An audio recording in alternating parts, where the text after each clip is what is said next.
From the snowy mountains of central British Columbia to you listening around the world, this, my friends, is Spaced Out Radio. I am your host, Dave Scott, sitting in the captain's chair of SOR headquarters. We welcome you to tonight's show, including Kingdom of Nye Radio and Revolution Radio. If you want to take a listen to our archives, they are free at youtube.com/Spaced Out Radio. Do me the favor, hit that subscribe button. Our website is spacedoutradio.com, where we have a plethora of features for you. Rock out to Bumblefoot, do a little shopping at the SOR Vault. Grab a great book from We Read the Night. Join the Space Travelers for $5 a month, and Captain Shirk has you all up to date on the SOR Newswire. Tonight's show is brought to you by Chive Charities. Help make the world 10% happier by donating to Chive Charities today. You can find them on our website. Hard to believe we're already at the final Friday of February. Yes, the final Friday of every month, we take in the SOR Paranormal Roundtable, where I invite in some friends. They don't know the questions, so they will have to be quick-witted to be able to get the news and the answers that we need available. And I got a special guest who just popped in here. What are you still doing awake? What are you still doing awake?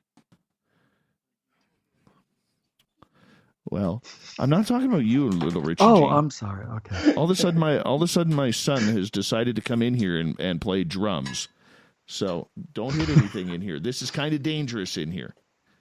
Did you come to give me a kiss goodnight and a hug goodnight? Mwah. I love you, buddy. I love you too. Because it'll be late. Okay, off to bed. Grandma's here. So he's going to be a drummer? Yeah, apparently he's moving. He's adding drums to his resume with guitar as well. So nice. And he's starting to bang away on the piano. So that's my little guy. That's little SOR. He's a cool kid. Close the door, buddy. Dad's got to work. Thank you. So sorry about that. Sometimes, humanity kicks in and the little guy comes. Let's introduce the panel. Thank goodness it happened on a Friday night, not like on a weeknight when he should be in bed for school. Little Richie G from GUFON Radio. You recognize him. He's always got a good set of stubble for a goatee. From the SOR Beard Club, we have Kelly Eyer. We have UFO historian William Pullin, who is packing down a serious handlebar mustache these days. And his sidekick, researcher Nicole Sakach, here for the Paranormal Roundtable. Everybody welcome. Hello. Great to be here. It's awesome for all of you to be here. Awesome for all of you to be here. All right, we're going to kick this off. Once again, everyone, in the audience, the panel doesn't know the questions. I'm going to fire them away. They're going to have to come up with some quick, witty answers to see what is going on. And we're going to talk about the month that was. And we're going to start off with something a little tragic that happened just last week. Mad Mike Hughes, the flat earther, who decided that he was going to build his own rocket off his own rocket launch pad to go up into space to see if he could see any curvature in the Earth whatsoever. Well, something happened on his launch, and his parachutes didn't deploy properly, and his rocket crashed down to Earth, killing the man. I'm going to start off with you, William, being the resident scientist around here. Bravery, stupidity, what do you think it is? Stupidity. I mean, I don't know. People do it, but I mean, I don't know how a rational person can believe that the Earth is flat. But above and beyond that, I can safely assume most of us are not qualified enough to build a rocket properly. We're not rocket scientists. There's no Von Braun's walking around here. So it was a dangerous endeavor on his part. I don't know if this gentleman had a family or kids or anything like that, but I'm willing to bet that he might have had somebody that he was responsible for. So this kind of activity was a little out of bounds. I mean, he may have left behind some loved ones because of his desire to launch a rocket into space, doing something he's not qualified to do. So I put this in the realm of stupidity. Although he's a brave man for attempting this. I mean, I give him full credit for pushing forward in his point of view, pushing forward with his belief structure that he firmly believed in, evidently enough to risk his life doing, to try to confirm that. But yeah, I think it was just downright stupid. How about you, Richie G? Your thoughts? Oh man, yeah, wow. Flat earther dying trying to prove the earth is flat, and he becomes flat. I don't like it. I don't like it at all. I think it's awful. But I mean, how silly is it that people still think the world is flat? I don't understand this. They don't oh God, a flat earth conversation can take all night, so I'm not going to do that. But I think it was brave. I think it was stupid. And I also don't understand why you just couldn't send a rocket up by itself with a camera on it and send it way up there. It has to go really high, doesn't it, guys? Doesn't it have to go about 6 miles before you can see the curvature of the Earth? People think it's like right up in front of them. It's not. It's miles up there. So I feel bad for the guy. I don't know about his family or anything, but it's awful. I know I made a joke about him being flat, but that's what you get for being a flat earther. I'm sorry. All right. That's my story. I'm sticking to it. You know what, though? I will say this. As I would personally consider this idea stupid, and Kelly, we're going to get to you next, I think it was actually smart of him. He built his own rocket. He was an amateur scientist who wanted to be able to prove his own theories because he didn't trust mainstream science, and he wanted to figure it out on his own. So instead of sitting around the internet and griping and moaning like most of us do, he did something about it. Granted, his calculations were a little bit off. Parachute malfunction is never a good thing. He paid the ultimate price for it, but he was going to be doing something that he wanted to do because he wanted to see it for himself. And I don't hold any issue back with it. Would I do it? No, hell no. That's stupid. That is just dumb. Okay, I wouldn't trust myself. I don't even fix my own lawnmower or change my own oil. But, you know, when it comes down to it, I really do believe that it wasn't that bad of an idea, Nicole. Or, pardon me, Kelly, you're up. Well, I feel bad for his family and friends and especially for the people who had to sit there and watch that happen. I actually saw the video and it was not much to it, but it was fairly horrific. But I don't know. It's to me, it's like, it seems everybody these days seems to want to think they know everything. I mean, do you guys when your car breaks down, do you take it to your local butcher to have him fix it? No, you take it to the person who is properly trained to know how to do it. And a rocket scientist, this guy wasn't. He was, if I'm correct, I think he was like a stuntman / limo driver. So the one thing that I do know is that I could hear Florida man outside my window when this happened saying, "Are you challenging me?" Oh, absolutely. Absolutely. Nicole, what are your thoughts? Would you build your own rocket to see if the Earth was flat or rounded?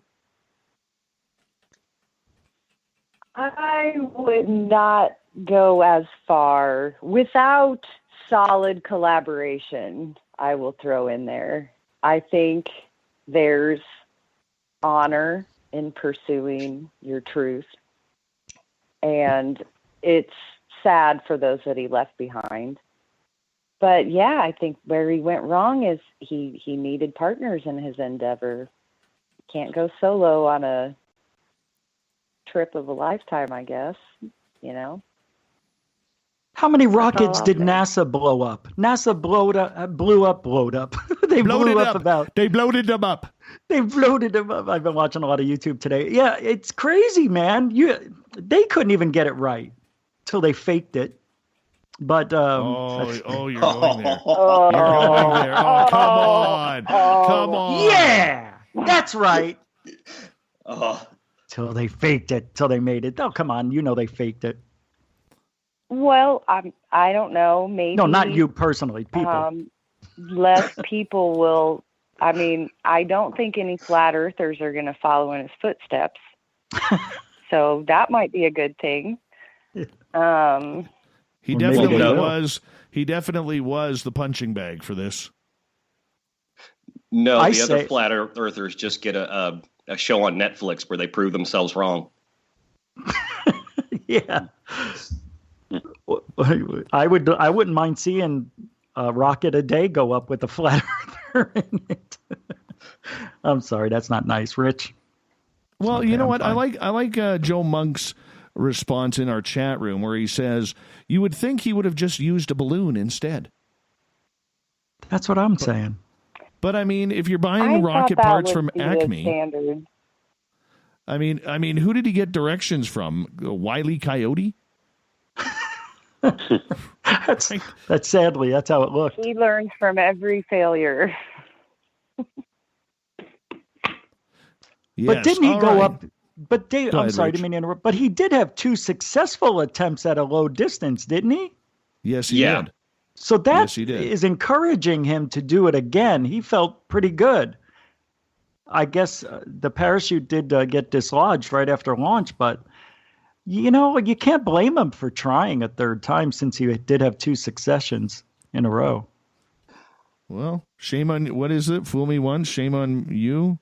Or shame on me, fool me twice? Or whatever that saying is. You Rip know, on he it. got shamed. Anyways, we're going to move on here because we do have a busy day going on. And Captain Shirk and I were talking earlier today, and we were talking about Skinwalker Ranch. And MJ Banias, great writer for Vice, he wrote a fantastic article about the comings and goings of Skinwalker Ranch and what is actually happening there, what is going on. He got a private tour of the facility with armed guards all around. Gentlemen, I'm going to ask you this, and Kelly, we'll start with you on this one. And the question is, when Robert Bigelow owned the Skinwalker Ranch, and allegedly there was all of these paranormal happenings from demons to ghosts to portals to aliens, UFOs, mutilations of animals going on, and all of this allegedly happened. If you have that much action in there, why are you selling it? Actually, Captain Shirk, Nicole and I were actually in the discussion a few days ago, and I mean, we're all just speculating and everything, but it was like, it just seems weird that he just all of a sudden just gives up, grabs his, as Nicole puts it, grabs his big ball of money and runs home. But I don't know. It's like, it seems like maybe he had government money wrapped up into that, because it seems to me that maybe once the government money ran out, and maybe he was just like, okay, well, I'm not throwing any of my money into this, so let's just sell it and go. I don't know. Nicole, what's your thoughts? I have no faults with the man and coming and going with his business dealings. And I mean, he comes from a real estate world and a business world, an investment world. He invested in something, obviously didn't pan out how he wanted it to, and so we got rid of it. I think it was as simple as that. I don't think he found what he was looking for, and he moved on to something else. See, John Alexander The on mystery this show, remains. Yeah, but John Alexander on this show said to me point blank, okay, that everything we had heard about Skinwalker Ranch happened there. And he's never changed his story, much like Rich's buddy Bob Lazar there. Okay? He's never changed his story. And others who have reported things there from, the Ute police there and or the tribal police, pardon me, and everybody else has always come back and said there is really strange happenings happening out there. Chris Marks, who is the new husband of Erica Lukes, he worked there. He's seen things for himself happen out there. At what point do we have to look at this and say maybe something did happen because the big people, the big boys and girls, are not speaking, Nicole?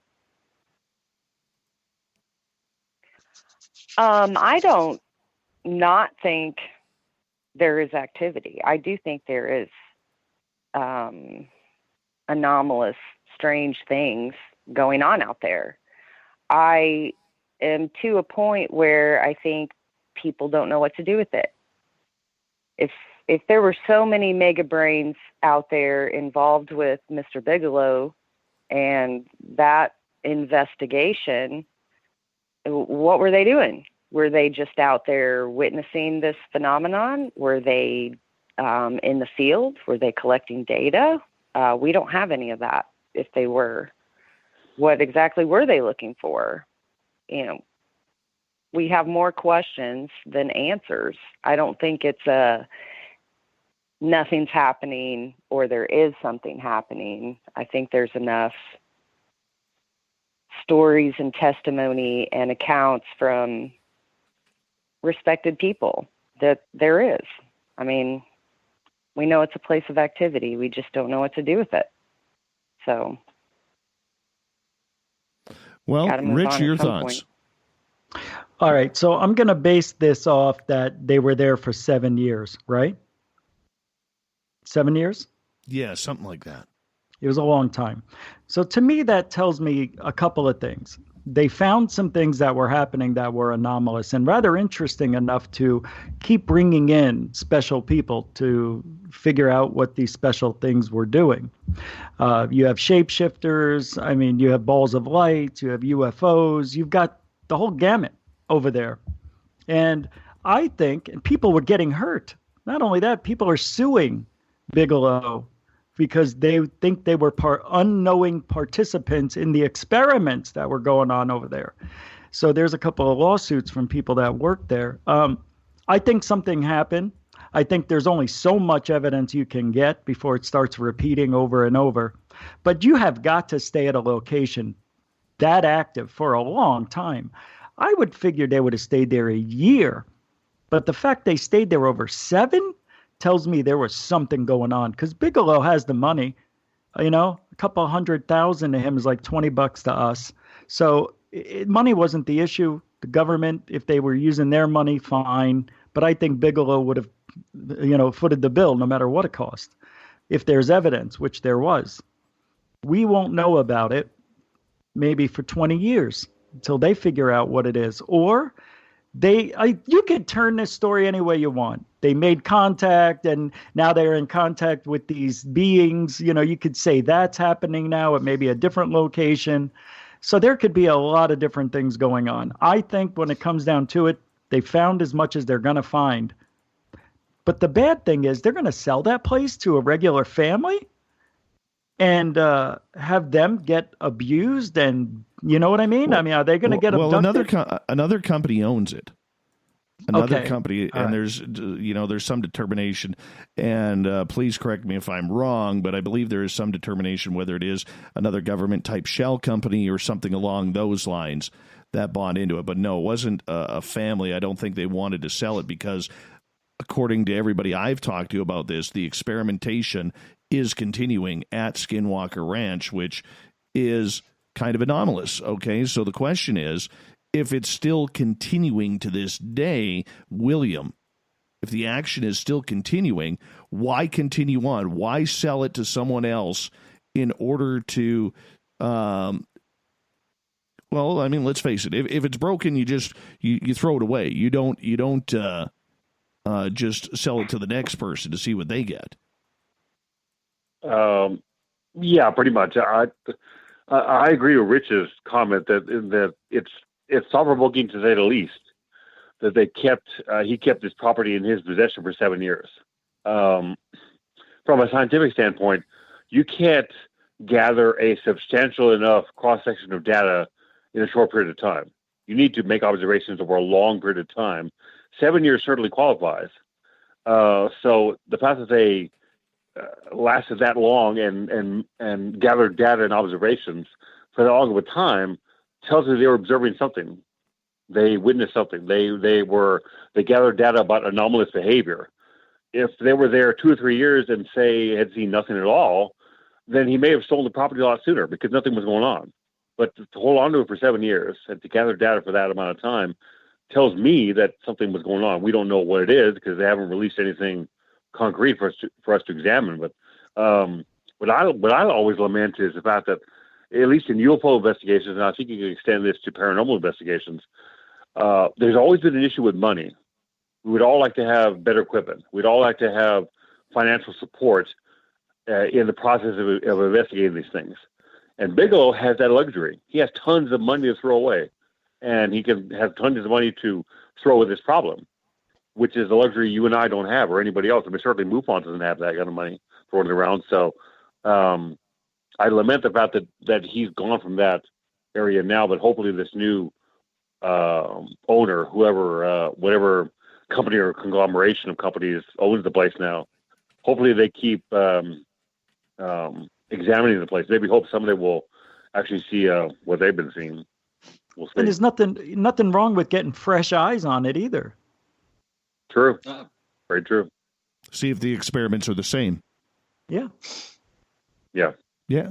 I mean, that works. Go ahead, you can compare the data. You know, the data that Bigelow's teams gathered, you can compare it to this new company that owns it. Hopefully they're gathering data too. So you can cross-examine both sets of data and come to some conclusion. So that's a big deal. Yeah. Or it could be just a shell. Yeah, it could be just another one of Bigelow's shell companies. I mean, we don't know. That's couple true. comments from the audience. True, yeah. All right. John on Twitter says, my understanding is that he got to the point that he wasn't going to learn anymore, so it was time to move on. Remember, it was the humans that were the experiment, not the activity at the ranch. That's an interesting topic there, Nicole. That's what I said. Like who was brought in? They were brought in to see how they interacted with the phenomena. Is that the line of thought there? Or the phenomena was posing the scientific experiments, going back to the original owners. Well, I think you're asking me to put my woo hat on now, Dave. So I'm going to put my woo hat on for a moment. You can woo all you want. We don't mind.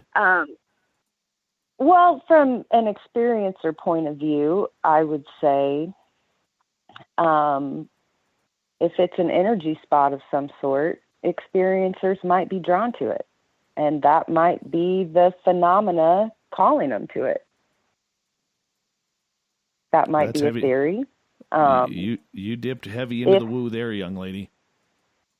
If it's truly an experiment on how we're behaving, then that follows other theories of us being studied by them as well. So absolutely, Nicole, I'm going to get you to hold on. I'm going to get you to hold on right there, Nicole, because unfortunately we ran right against the break here. The SOR Paranormal Roundtable continues. We'll continue talking about the Skinwalker Ranch. Nicole will kick things off with her comment right after this.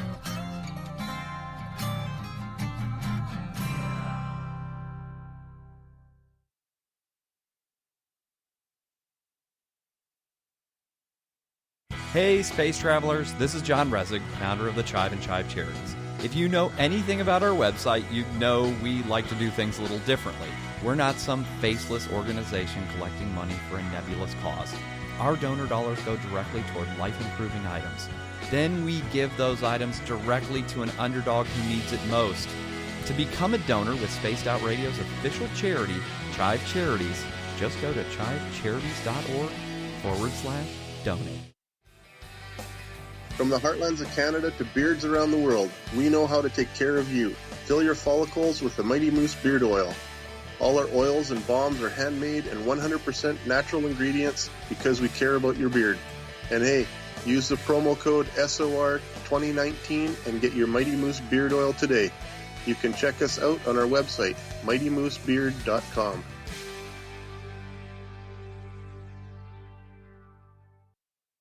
Hello, this is your guitar man, Ron Bumblefoot Thal, and I have to tell you, I love the response I get for Little Brother is Watching from Spaced Out Radio fans. It's amazing how music can inspire and make people think deeper about what's going on in the supernatural world. You can head over to my website, bumblefoot.com, to check out my music, my guitar workshops, my touring, even check out some of the hot sauces that I'm working on. And make sure you keep on listening, because with Spaced Out Radio, you know Little Brother is watching. we're adding to the entertainment online for Spaced Out Radio. I'm Amber Beckrud, and I want to invite you to subscribe to our YouTube channel and check out Cryptid Tales, where I will take you on a journey into some of the strangest legends and lore from around the world, relaying the stories to you of the strange creatures and experiences that people have had throughout time. You can find Cryptid Tales at youtube.com/Spaced Out Radio. And while you're there, don't forget to check out our free archives and leave a comment. See you there. Hey everybody, the SOR Space Travelers is open. For just $5 a month, you can hang out with Dave and our crew privately in our members-only section. With your signing, you'll receive newsletters on what's going on with Spaced Out Radio. You'll have direct contact with the host during the show in our chat, live streaming videos, and a great forum for your posts and more. Become a space traveler now at spacedoutradio.com.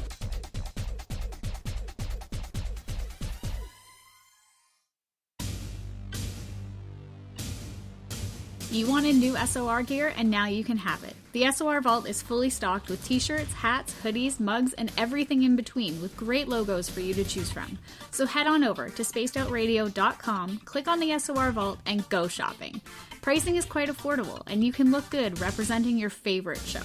So go to our website and pick up your new SOR wear at the SOR Vault today.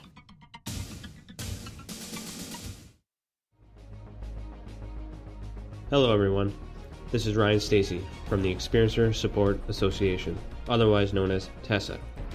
We're glad to team up with Spaced Out Radio to help investigate your experiences on the SOR Sightlines Report. Together, we'll investigate the strange sightings and occurrences you've had. We're looking for answers just like you. So fill out a Sightlines Report on the Spaced Out Radio website and let's figure out what's going on together. If you like it hot, real hot, then heat up your meals with Bumblefoot hot sauce. Get your Bumblefoot hot sauce today. The sauce, Bumblicious, and the 4 million Scoville unit Bumble. We're going in hot, real hot, coming out even hotter. Keep the milk nearby and tantalize your taste buds tonight. Bumblefoot hot sauce, available now at kajans.com. Cold drinks, great food, and the best music in Vancouver. The Moose Vancouver is the place to be, open until 2 a.m. nightly. Everything on the menu starts at just $6.95. Who serves food that cheap anymore? At the Moose, you'll never know who you'll run into. Rock stars, actors, athletes. It's the place everyone wants to be. So join us at the Moose Vancouver, the official party bar of Spaced Out Radio. Hello, Space Travelers. It's me again, Carl. Don't forget to join the Space Travelers Club for just $5 a month and follow Spaced Out Radio on Twitter at Spaced Out Radio. Our Instagram, Dave Scott SOR. Our Facebook page is Spaced Out Radio Show. Our archives are free at youtube.com/Spaced Out Radio. Come woo it up with Spaced Out Radio today. Bye!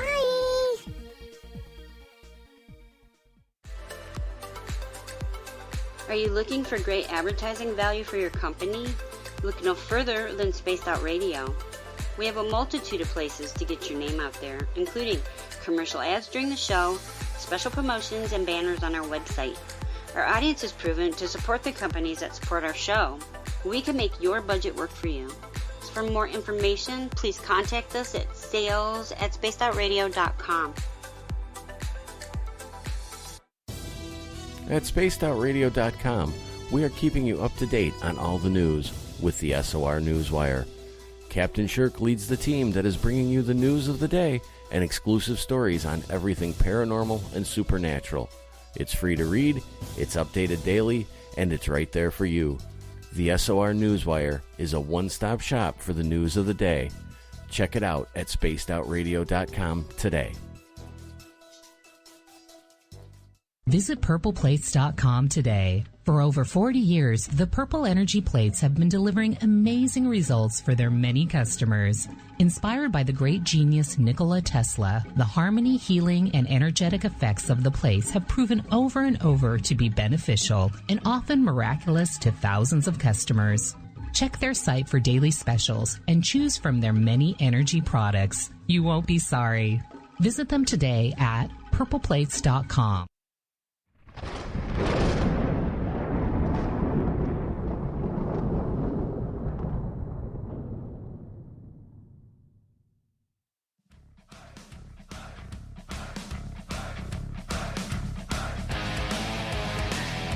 Welcome back to the second half hour of Spaced Out Radio tonight. I am your host, Dave Scott, sitting in the captain's chair of SOR headquarters. Great to have each and every one of you with us. Thank you for tuning on in.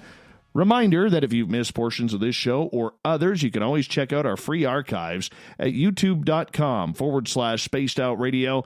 Do me the favor, hit that subscribe button. Our website, spacedoutradio.com, where we have a plethora of features for you. You could check them on out while you're listening to the show. Right before the break, we were talking about what was happening at Skinwalker Ranch. Why did Robert Bigelow sell to another private company? Was it because his experimentations were done? Or was it time to move on? Did they get anything? Nicole Sakach, researcher, is going down the road of the woo the best she can. And she doesn't have much woo. She's on about 1/8 of a tank. It's all she could fill up. She's pretty realistic. Nicole, stretch the woo, man. Stretch the woo. To stretch my woo, I'll kick it back to the wooiest comment I've made to you, and it was about Skinwalker Ranch. And who did you say you pulled the comment from, that it's actually an experiment on us? Yes, that came from John on Twitter.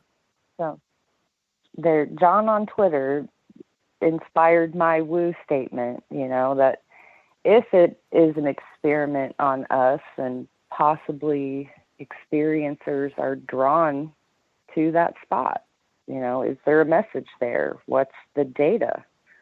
We still haven't heard what has been collected from there. We've heard stories. We've heard testimony. Earlier, I forget which of you gentlemen threw it out there, that there's been injuries and there's lawsuits. Where's that proof? Where's the paperwork that they're being sued? Like, I hear these stories, but I've never seen evidence of it.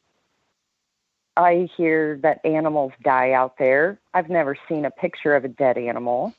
We see blurry photos. Where's the real data? If they were there 7 years, where's the real data? Okay, and I'm going to challenge you on this. I'm going to challenge you on this. Why does a private corporation have to prove anything to the public community? They don't. They don't at all. I said that on the comments Kelly and I were making with Gail, that, why should he? He doesn't owe us anything. It's his money. It's his search. He's doing what he wants. If he tells us something, that's great. It's a shame that we're not more transparent. To kick it to the woo side a little further in this comment, my other statement was going to be, if experiencers are having experiences out there, then where are their vetted testimony? Where's their gathered collective notes on these experiences and as they go along? It's not just one instance, it's multiple. There's data, there's testimony. We need to collaborate on that and talk about it. But isn't that what Erica Lukes and her husband are trying to do right now? I think so. I hope so. So do I. I want to hear more of it. I want to hear more about it. Anybody else want to make a comment here? Will? Rich? Kelly? Before we move on? No. I just think that's it. They got whatever they needed, and this other company, maybe a shell company's coming in to maybe re-verify everything. I think that would make sense. Just keep it going on until it doesn't ever, until maybe it all leaves or changes.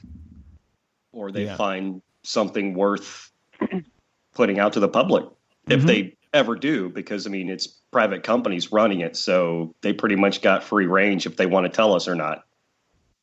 But then what's the point of them going there if they're not going to share this with us? What are they afraid of? I have no idea. Yeah. Couldn't it be just because of the military-industrial complex? Yeah. Yeah.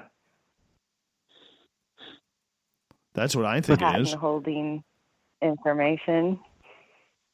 But if they told us, and of course, don't know. Yeah. I'm sorry. Go ahead. That's the way investments always work. You either find something to make something out of it, or you don't have anything. So if they were just there for data and research, then they have it, and they've invested enough time, they feel. It's great if another company comes in. I hope they're unaffiliated completely. If they come in unrelated to Bigelow's crew or ownership or the government or whoever's had their fingers in it before, we need a complete separate set of data. That's the best thing to have. We need to compare the two eventually when they decide to collaborate with each other, and hopefully they will.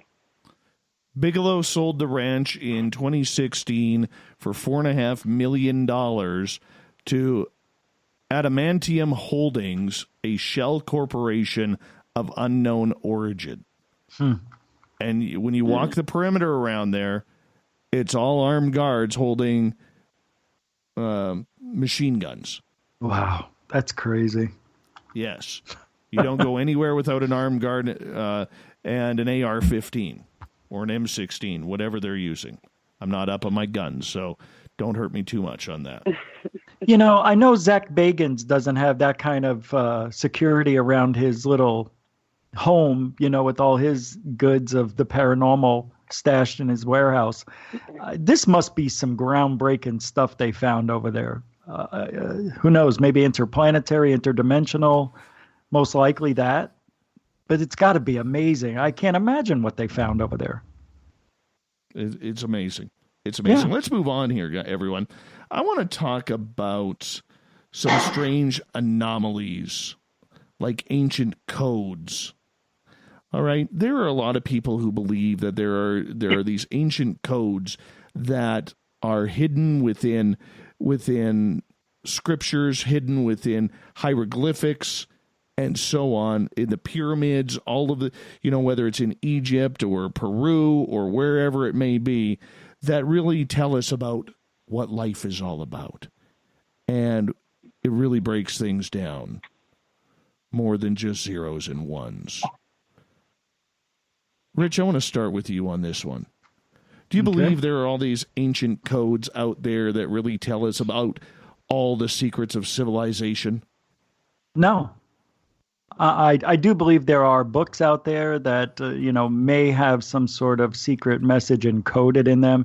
That's obvious. We've learned that from the Da Vinci Code. I mean, how far is that off from the truth? I don't know. But this stuff has been known to happen.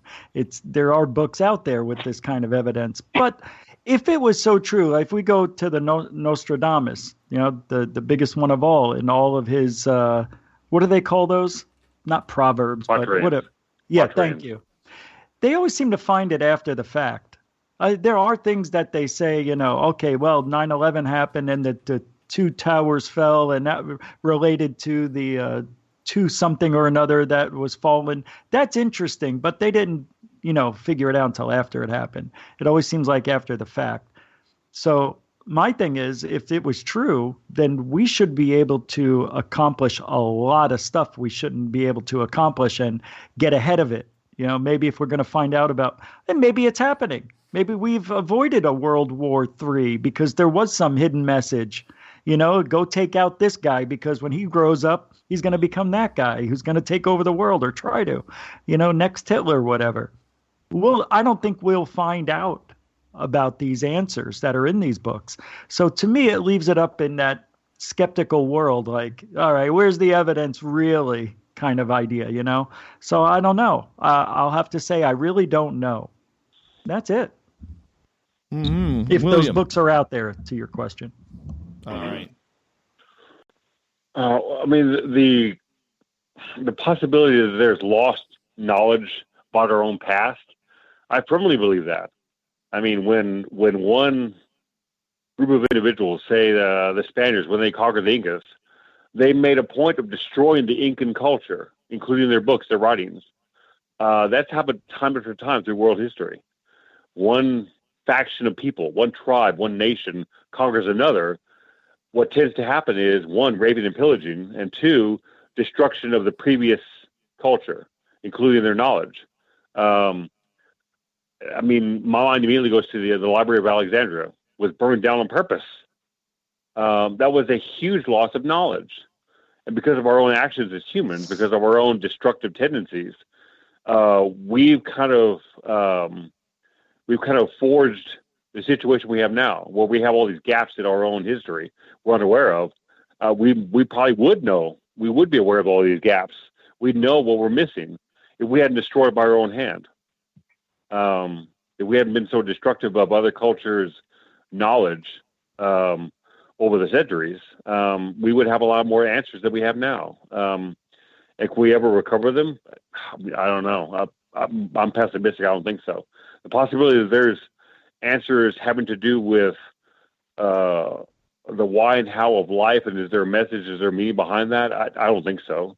But I think knowledge about the world around us, about our own human history, has been lost. I'm much more comfortable saying that. But the possibility is there, certainly, because we've destroyed so much. We don't know how much we've destroyed.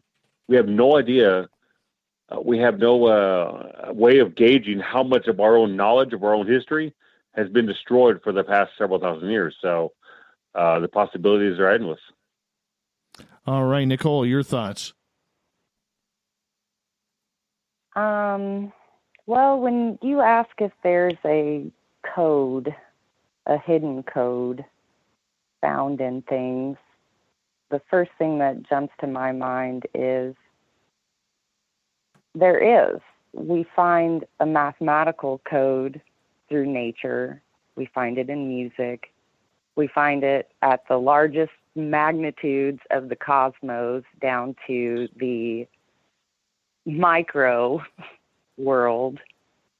There's, I believe it's called the fine structure constant, and of course the Fibonacci sequence. And whether that's a direct downloaded message, I think there is a code found in everything. And how we relate it might be the answer. Well, binary code. Question. Couldn't that, and I'm not a mathematician or scientist by any mark, but wouldn't that be what you're talking about, binary code? Sort of. I'm talking about the spiral that you find in seashells, and how, here, I'll kick it to ufology. And my favorite case to discuss often is the Rendlesham Forest case and Jim Peniston's code, and how mathematicians have applied the Fibonacci sequence to the locations. And you work the mathematics of the Fibonacci sequence and spiral it out and draw your geometry lines, and it's amazing. You end up on ley lines and other power center structures, and they're calling it the code within the code. So that's one area I find fascinating. How does that speak to people? What does that say to you? Does that trigger conversation? Could be, Kelly. The basis of this is in geometry. I mean, we find shapes in nature all the time. Kelly, your thoughts? Well, I mean, people might find them as codes, but I look at it like you can take any book ever written, any song ever sung, and anybody could find meaning in any of it. So, I mean, finding the meaning of life is, I don't know about that, but I mean, they're just, it seems to me that there's a lot of codes in anything. Let's just take books, for instance. Like, anybody can take any book ever written, and they can read it and get into it and just like start living their life by how that book is written.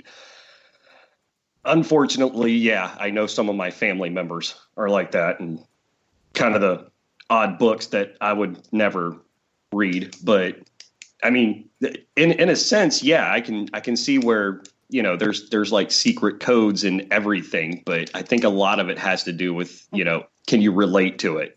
And I actually really like Nicole's explanation. I was really that got my brain kicked up a couple of notches, which is bad, but I can keep going. Well, the next thing that jumped to my mind, Nick, go ahead. even outside of ufology, is, and William, with your degree in engineering, maybe you could help me out here a little bit, but look at the theories of Masonic building and mathematics built into their engineering to coincide with their mythos or their life philosophy. That's undeniable from an architecture standpoint. It's kind of documented that they built their structures to follow their belief system. And you can find it in the math of their buildings, their structures. Is that a code? That's a message in mathematics to their members. William? So, yeah, that's true. A lot of ancient cultures told stories through their architecture. They told stories about their history, about what they've seen and experienced in their architecture, not just their writings. And because that knowledge is lost, we might explore ancient ruins, ancient cities, but we're examining them with an incomplete set of data. We don't know the meaning of the culture. We don't know the meaning of one particular building, the way it's built, the way it's laid out mathematically, because we don't have that point of reference. The culture was destroyed through conquering at some point in the past. So we're unable to determine what the meaning of this building was, why it was put there, why it's facing north, why it's geographical in the way it's laid out, or is it laid out to certain astronomical standards? We don't know because we destroyed that knowledge. So there are codes and ideas that are hidden that may be right in front of our faces, but we're unaware of it. Even to the extent of art from the Renaissance period. There's a lot of artists.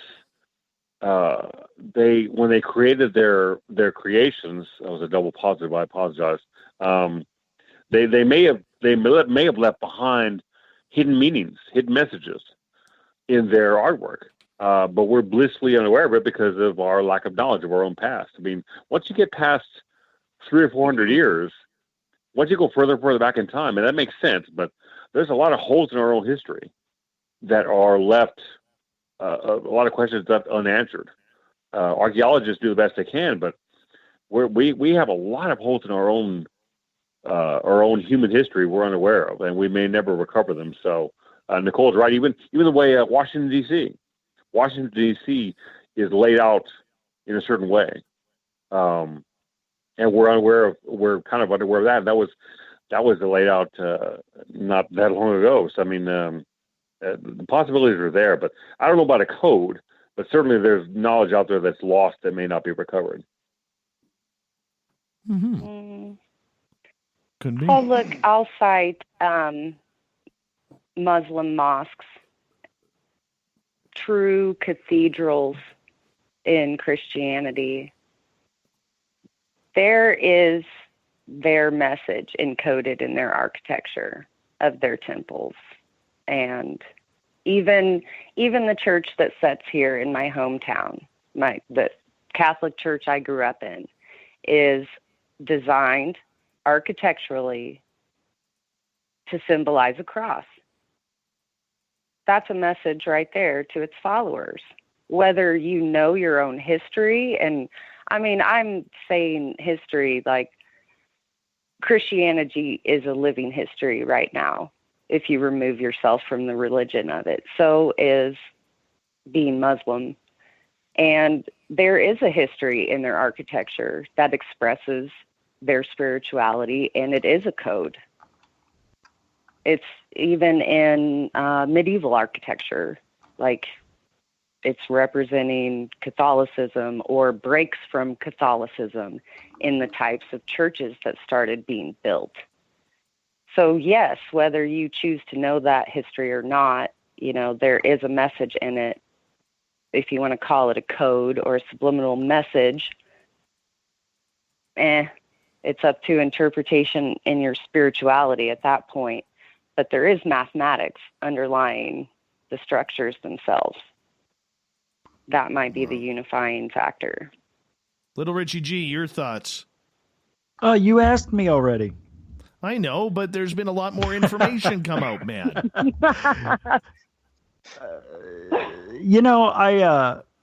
We throughout history, anybody who's conquered, all of their data and their beliefs get wiped away, right? So that's just common. And that happens.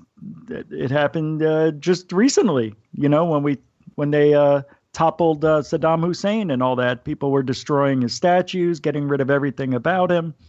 But I'm sure, we know. I mean, this is a different time and age. But if there is hidden messages in the buildings, just like the Washington, I think it's what is it, a 5-star? It's a pentagram or something that is Washington, D.C.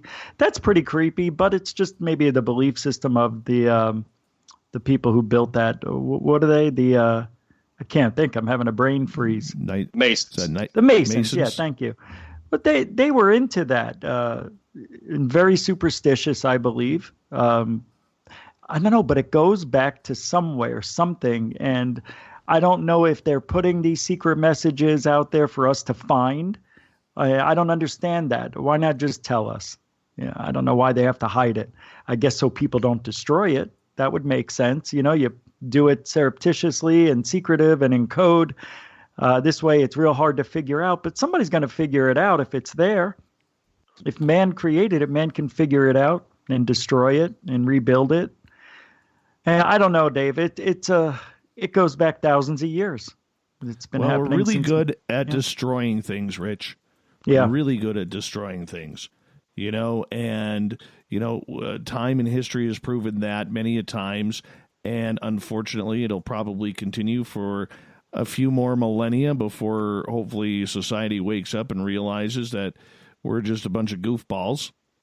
And maybe it's time to, start treating people properly, but it is what it is. And we only got about 10 seconds here before we got to go to break. So we got the SOR Paranormal Roundtable going on with Nicole Sakach, William Pullin, Kelly Eyer, president of the SOR Beard Club, and from GUFON Radio. Make sure you hit subscribe on his channel, Little Richie G. Yeah, because it's always entertaining with Little Richie G around. Got that right. When we come back, we're going to talk shadow people. Real, fake, indifferent? Spaced Out Radio continues in hour number 2 next.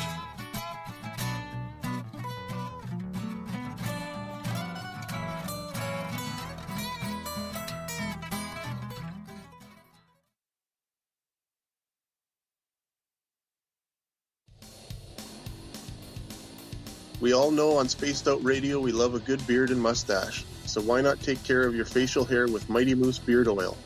Made in Canada, we're taking care of beards and stashes around the world. We use 100% natural ingredients with our oils and balms to make your whiskers feel silky smooth. Use promo code SOR2019 at MightyMooseBeard.com today.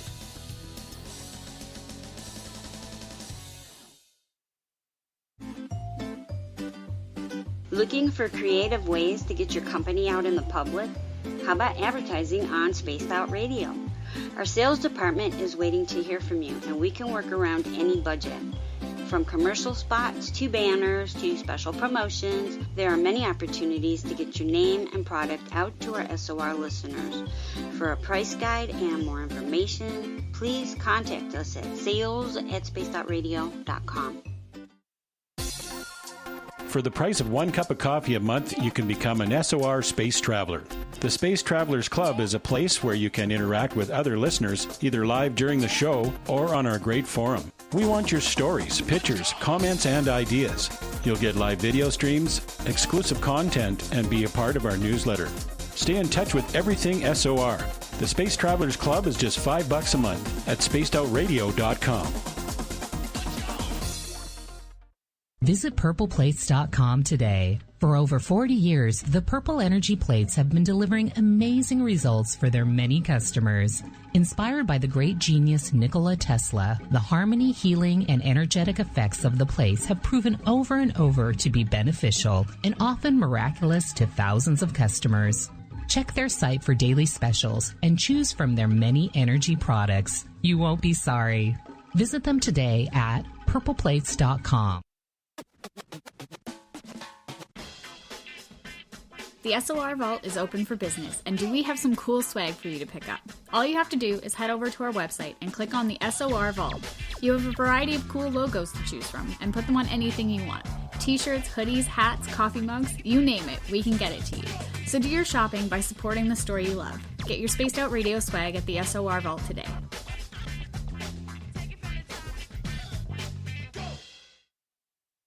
Hi, this is Amber Beckrud, and I want to invite you to subscribe to our YouTube channel where we store all of the SOR show archives for free.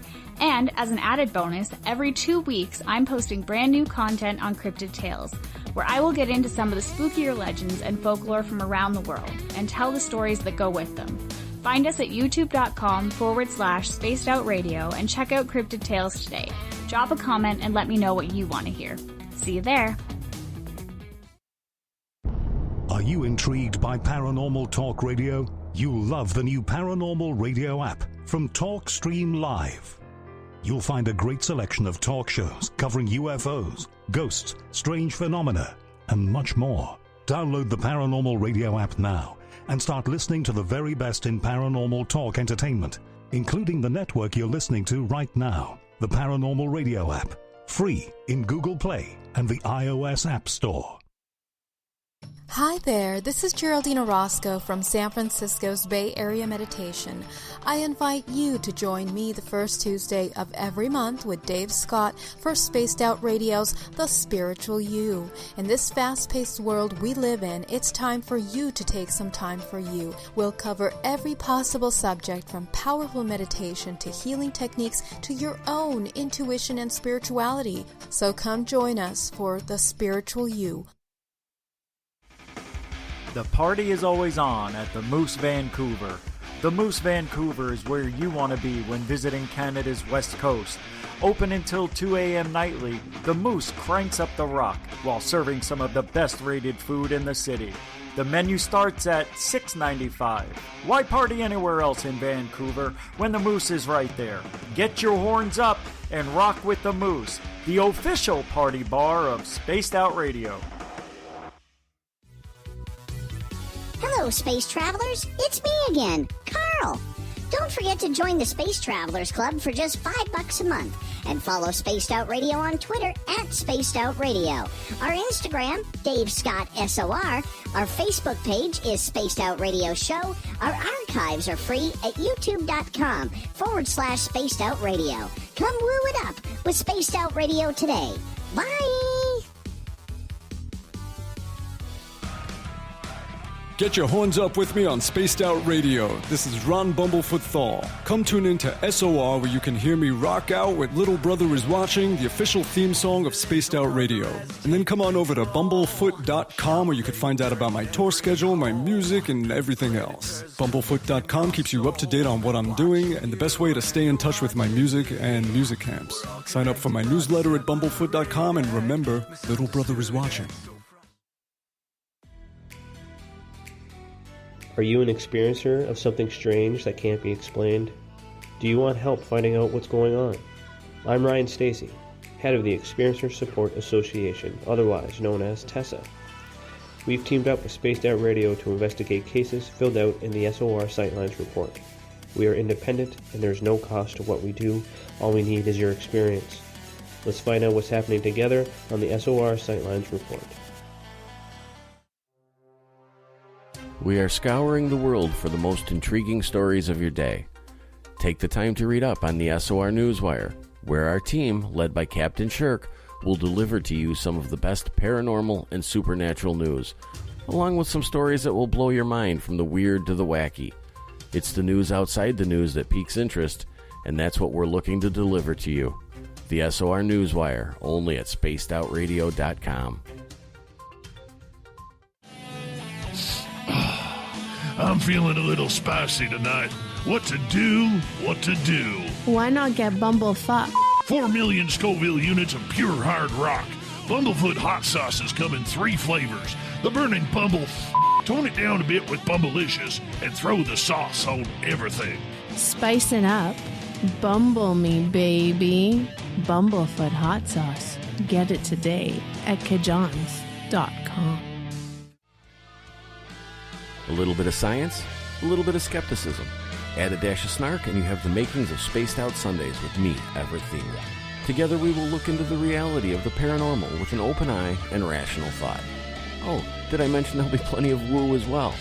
Your time spent with Spaced Out Sundays will make the night even better. The chat rooms are open, 9:06 p.m. Pacific, 12:06 a.m. Eastern, right here at spacedoutradio.com. You're listening to Spaced Out Radio with Dave Scott. Follow Dave on Twitter at Spaced Out Radio and on Facebook, Spaced Out Radio Show. We're underway in hour number 2 of Spaced Out Radio tonight. I am your host, Dave Scott. Thank you so much for joining us on this Friday night. We want to say hello to everyone listening in on WQEE 99.1 FM in Newnan, Georgia, KZFX 93.7 FM in Ridgecrest, California. Hi, Chuck. KDUN AM 1030 in Reedsport, Oregon. Hi, Chuck. KDNF AM 1560 in Dangerfield, Texas, and in New Orleans, UPRN 107.7 FM. On the digital side, we're proud to broadcast on Revolution Radio and Kingdom of Nye Radio. Remember, all of our archives are free for you at youtube.com/Spaced Out Radio. Do old Davey the favor, hit that subscribe button. The Desert Clam has set the password for tonight in the SOR Space Travelers Club. Habanera. Habanera is your password. Use it wisely, Space Travelers, as the Clam sets the password each and every night right here on Spaced Out Radio. Our website is spacedoutradio.com, where we have a plethora of features for you. You can rock out to Bumblefoot, do a little shopping at the SOR Vault, grab a great book from We Read the Night. Join the Space Travelers for $5 a month. And Captain Shirk has you all up to date on the SOR Newswire. We are joined for the SOR Paranormal Roundtable tonight by GUFON Radio's Rich Giordano. Make sure you hit the subscribe button on YouTube to his channel. It is fantastic. We also got UFO researcher and historian William Pullin, his fellow researcher Nicole Sakach, and the president of the Spaced Out Radio Beard Club, Kelly Eyer. Everyone, we are going to shift gears here and talk about shadow people as we step into the paranormal. Have you ever had an encounter with a shadow person, Kelly? I'm going to say no. Out of all the weird stuff that I've actually had recently in this brand new apartment, no, I actually haven't had one. So what happened previous? Well, a lot of odd things in my house have happened, like snow globes breaking where they shouldn't be breaking, me being home alone and the king size bed being made. Every morning I would wake up and the other side of the bed covers are flipped up, lip impressions on my shower door that weren't there when I left for work that morning. So you had a female stalker is what you're saying. Pretty much. Florida woman. Gotcha. Little Richie G, I know you've had some experiences with shadow people. You're a believer in them. No. You knew it was coming. No. You know, I went many years, because I've been in this for like 16 years, and I used to give a lot of people a hard time because I would say, you're just seeing it out of the corner of your eye. There's something in your eye. You were tired, whatever, because you never see it straight on, do you? Well, yeah, people have. Very rarely, but it happens. And up until about a year ago, I had my very first, which is still happening, I would say, encounter with the shadow thing. Well, maybe it was 2 years ago, actually, now. Yeah, it's been 2 years. It's weird because you think you would be scared and you'd be, oh, no, turn on the lights. I didn't. I saw this thing back up into the corner. Looked like Spider-Man when he sticks himself to the wall in a corner and he's got, his hands and his feet out. That's what it looked like when I saw this thing. I actually watched it go up the wall and stay there and full eyesight. And I said, oh my God, I remember, I can't believe this is actually happening. It can't be true. I would look away, look back, it was still there. And then I watched it go down into the ground and disappear. And then I would see some weird things that I thought was my dog at the time wanting to come up on the bed. And I'd see the tail of my dog. And I'm like, come on, just jump up. So I'd reach over to grab him. Nothing's there. I get up like, how did he move away so fast? And he was asleep on the couch. So I had these weird things happening mixed in with the shadow effect. I call it a shadow effect. I don't know if it's a person, but I see it run across the floor out of the corner of my eye. I've seen it full on. Never get it on tape. But I've been having these weird things happen the last couple of years at this place with the shadow. And I, finally saw one. So I guess I could say, yeah, I've had an experience with it. Richie, I haven't even told you this story yet. At our museum where I do the tour, one of the society members decided it would be a good idea to put in an old jail cell in the Clydesdale barn, okay, where we were getting actions and apparitions of not only people, but we actually, one of our tourists who came on the ghost tour actually caught a photo of a ghost horse. Long story short, ever since that jail cell has been put in there, there's been this real uneasy feeling, and it is not comfortable. And with that, Mike Morin, myself, Mike's better half, Sandra, and one of the ladies from the society board went to the museum to check it on out, to do an investigation to see what was up with the weird feelings about this jail cell. So the two ladies were sitting inside the jail cell. Mike and I were standing about 5-6 feet in front of it on the outside. And Mike and I both saw on the roof, which is about, the ceiling is about 10 feet. Okay? And we both saw from right to left and then left to right, we saw this shadow figure that was either a person crawling on the roof or a shadow of a giant spider, 4 or 5 foot spider crawling on the ceiling above us, in between us and the jail cell. Scared the daylights out of me. Absolutely frightened me. And so the fact that all of a sudden you're talking about, whatever it was crawling around in your place, it just kind of reminded me like, oh crap, I forgot to tell little Richie G this story, man. That's amazing. So and that's kind of what this reminded me of. Like, it kind of had spider legs effect, like they bent weird. But, I guess a shadow person or entity could do that. Yeah. Just, wow, I didn't know. Yeah, you never told me that one. That's crazy. That just happened, what, 3 weeks ago? 4 weeks ago? Merle was here. Man. Yeah, Merle was here the January 25th weekend. So a month ago. Did they capture any weird things that night? We did get some EVPs. Mike is still going through the evidence on that. We've done another investigation there since. Didn't see anything. However, we do have a couple EVPs that we got to go through and investigate a little bit more. We're going to be doing that once again here pretty soon. But a ghost horse was seen there? Yeah. I love that. Because I see, little Angus every now and then, I think, and I heard him eating. It's really bizarre when you hear this stuff. It's like, oh yeah, you're not here anymore. It's like, how did I just hear him chewing on something? It's weird. Absolutely. So I guess horses have souls just like we do. Is that? I would assume so. I love that. It is very cool. Very, very cool. William, shadow people, you ever dealt with them? No, not at all. No. But it's an interesting concept. I mean, when you mentioned that you're looking to conduct an investigation, I would love to know how to investigate these things. I mean, this is it's a fascinating. What's being cited and reported is fascinating, and from a scientific standpoint, how do you investigate that? Yeah, I'd like to hear how that's conducted. That to me, that's more fascinating than the actual enigma, because it's not like in the UFO case you might find burn marks, landing traces, radiation. Those are physical things you can measure, you can examine, you can compare that to other data.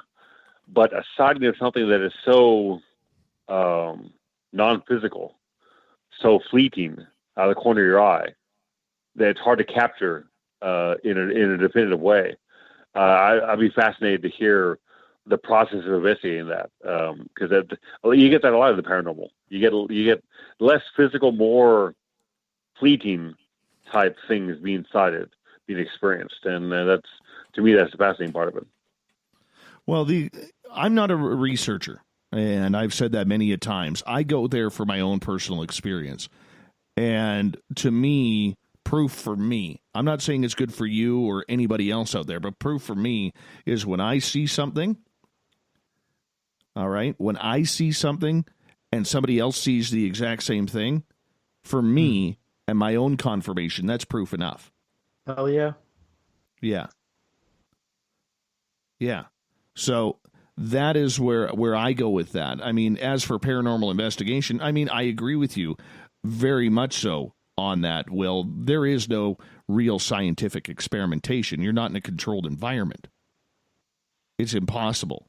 Basically, what you're doing on any paranormal investigation is you're taking a bunch of equipment, technology, and turning it on to power up all the pretty lights and hope that half of them make noise. That's what you're waiting for. I think really the only true evidence that you could pretty much find out there, and you guys may disagree with me on this, is EVPs. Because if you're using a digital voice recorder, or the way they did it back in the day, where you used one audio tape, cassette tape, per investigation, and then that cassette tape was retired, and if you got something on there, and you can confirm that it wasn't nobody else's voice with you, that's pretty intriguing. Very intriguing. I don't know if you can call it scientific, but it's intriguing. Nicole, how about you? Yeah, I would.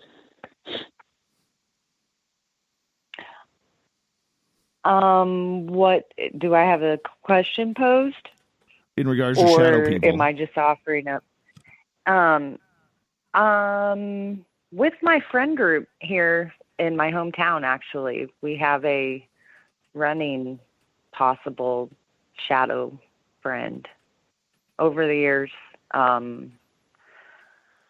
Yeah, and it's the typical story, I think, that almost makes it mundane. It's, the after party and intoxication, and there's somebody spots somebody in the corner of a room, or they've said they get their hair brushed as they walk past a certain area, or they look in a mirror and they see the shadow person in the room behind them, and they turn around and nobody's there, and we've speculated every which way from Sunday as to those experiences.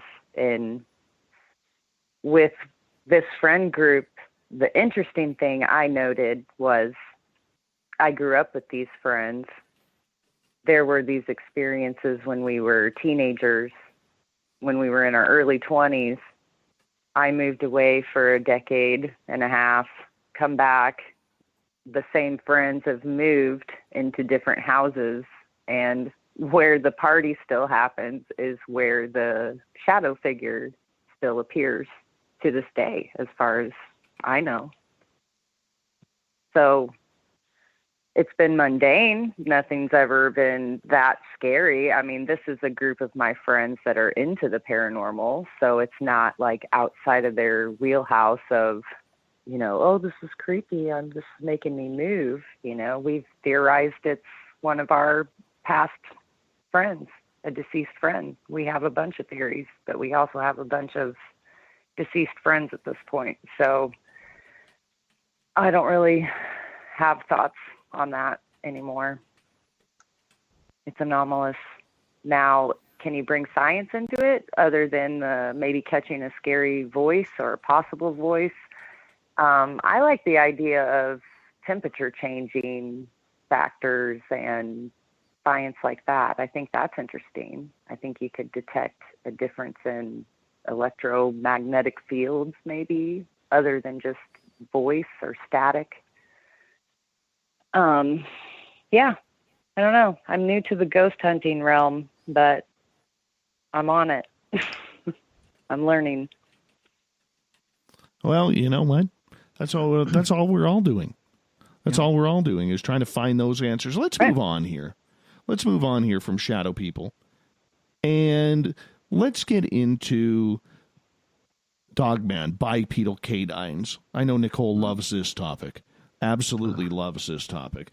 And the reason why I'm saying that is Butch Witkowski was on earlier this week talking about a few new cases that were springing up. There was 2 in Canada, 1 in Ontario and 1 in Quebec, that were really piquing the interest. They were a few hundred miles apart, and one was seen by a pair of hunters who were out looking for deer. Another one was seen by a fur trapper who is now refusing to go back into the forest to check his trap lines because of this close encounter with this bipedal canine, is what Butch calls it, that's about 8 feet tall and, acts like a cat and is just angry for no reason. When we hear of animals like this, Rich, or creatures like this, it's very hard to fathom because the majority of us have never seen this. We've never heard about it. It seems so weird, to think that maybe there's, for lack of a better term, werewolves running around the forest. No, they don't have clothes on or whatever it may be. But how do we know these incidents aren't really happening? I mean, there's a lot of eyewitness encounters. Granted, they're just stories. But what's your thoughts? Dogman, bipedal canines, you think they're out there? Dogman. I am not a fan, but it doesn't mean it's not real. You could look at the similarities with a lot of these cryptids, with Bigfoot. Where's the evidence? How come we never have any good photos? Or same thing with UFOs. It's always too far away or too shaky or whatever. Are people seeing these things? And why aren't we getting them on camera? Where's the evidence? People put up trail cams and you'll see every now and then something walking by that could be or look like or it might be, but it never is be.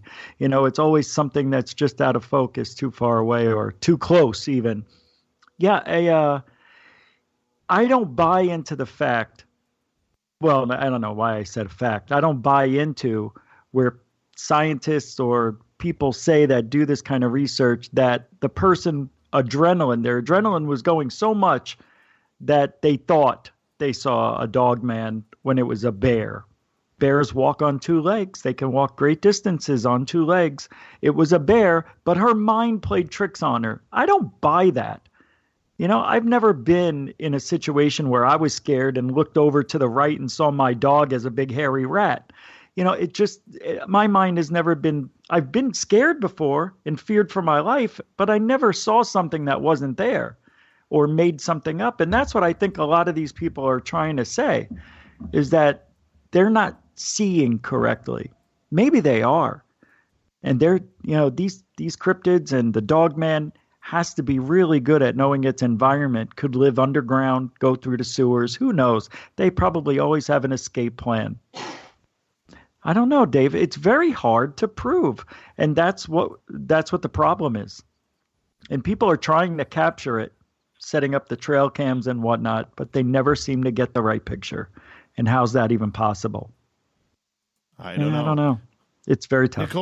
Nicole, what's your thoughts? Dogman.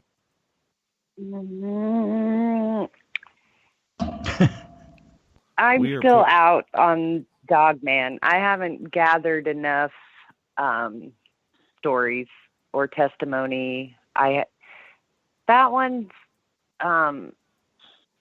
intriguing to me because it harkens back to like Anubis, you know, and creatures like that through mythology. But I don't know. I think bipedal anything gets people excited. I don't know if it is misidentification. I'm not sure at this point. All right. Kelly, your thoughts?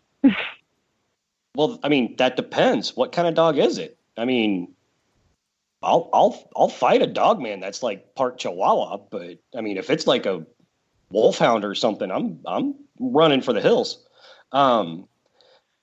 Yeah, I mean, there's a lot of people getting stories about a dog man, and you know and we hear a lot of the stories where the hunters are out there with high caliber rifles hunting pretty big game themselves, and they're still scared to squeeze that trigger because they don't know what's going to happen. And it's the same story every time. Every time they get a bead or get them right in their sights, they're like, they just take their finger off the trigger and start walking away because they have the feeling that something's bad is going to happen if they squeeze that trigger. Mm-hmm. We're getting a lot of stories of them. We're just not getting, I mean, like, is there any reports of like any like foot casts or any type of like unicorn stuff? Yeah. Well, I'm just wondering, has there been like any like paw prints? Paw prints or anything like that with cats made out of them? Oh, there has. Oh, okay. Yes. Yeah. And the interesting part about it is, you know, I don't know what to do about this creature. And William, right after the break, we're going to get your opinion on here and anybody else who wants to respond on this as well, because we kind of started this topic late. But all I know is I'm going into the forest with tennis balls, man, because there's not a dog on this planet that can turn down tennis balls. I was like, what is he talking about? That's awesome. There is not a dog on this planet. You know, but, you know, except maybe wolves. But, you know, exactly. Throw a couple of steaks at them. But, Kelly, we're going to come back to you because I want to get into that idea about the telepathy part. As we turn up the woo, Nicole will be like, la, la, la, la, la, I don't hear the woo, I don't hear it. And William will be like, woo, good. Woo! I've embraced Spaced Out Radio continues with the SOR Paranormal Roundtable. Right after this, continue with the Dogman Talk.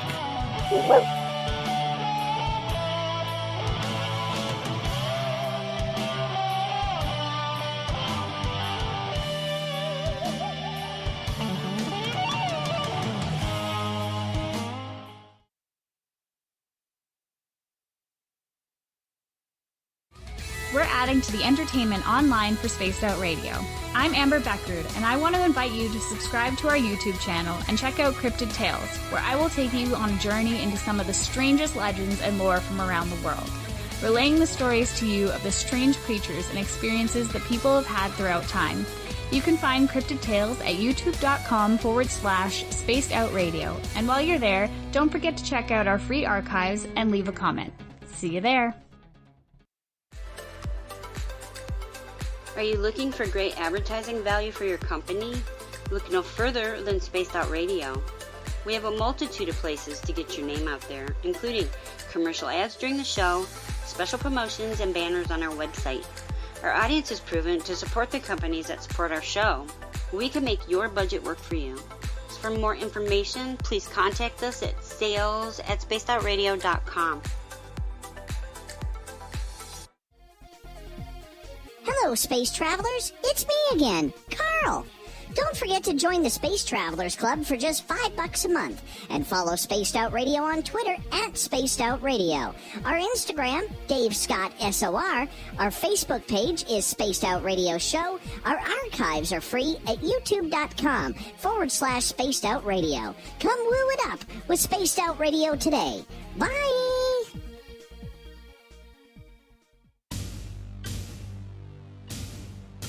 You wanted new SOR gear, and now you can have it. The SOR Vault is fully stocked with t-shirts, hats, hoodies, mugs, and everything in between with great logos for you to choose from.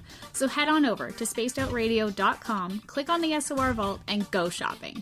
Pricing is quite affordable, and you can look good representing your favorite show. So go to our website and pick up your new SOR wear at the SOR Vault today.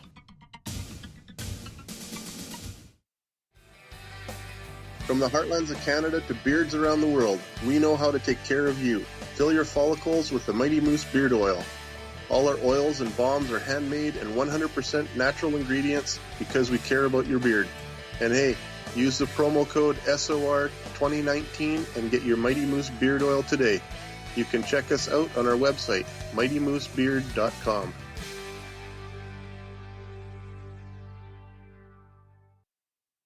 We're bringing you something new to the documentary world.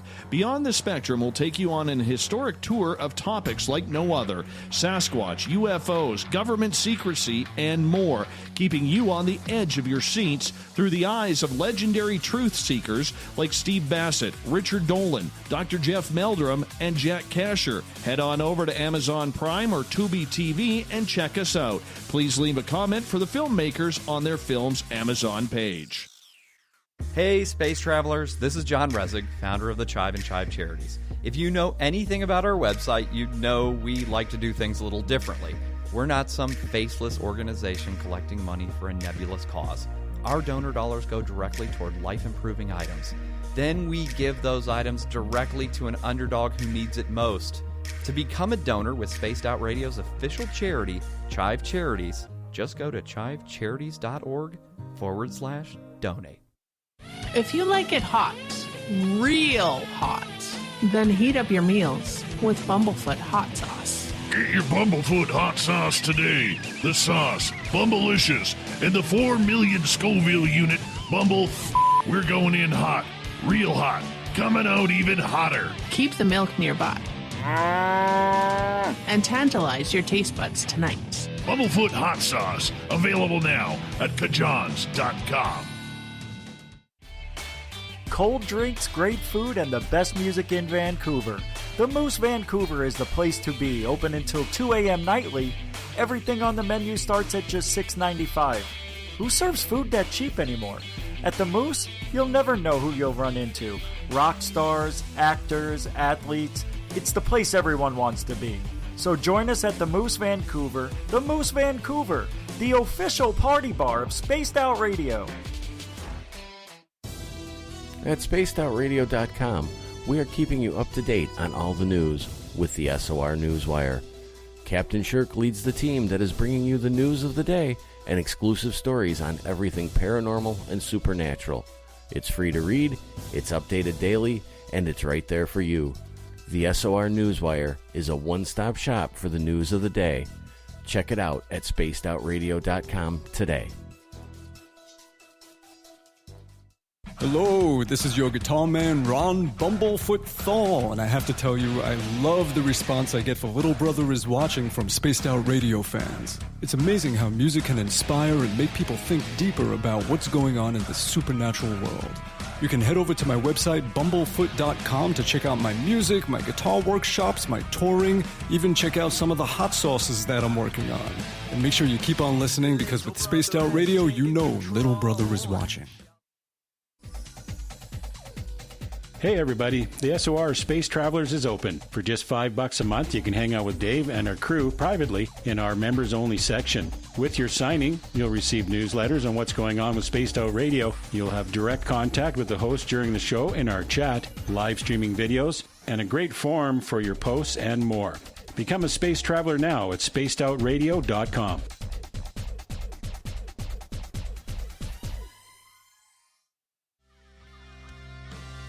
Finish off your weekend and kick off your new week with me, Everett Thiemer, right here on Spaced Out Sundays. I'm going to bring you great guests, a little bit of snark, and plenty of information to think about. But don't worry, there's going to be plenty of woo as well. We are going to hit everything in the paranormal and supernatural, including the odd psychic Sundays. So tune us in on Sunday, 9:06 p.m. Pacific, 12:06 a.m. Eastern, right here at spacedoutradio.com.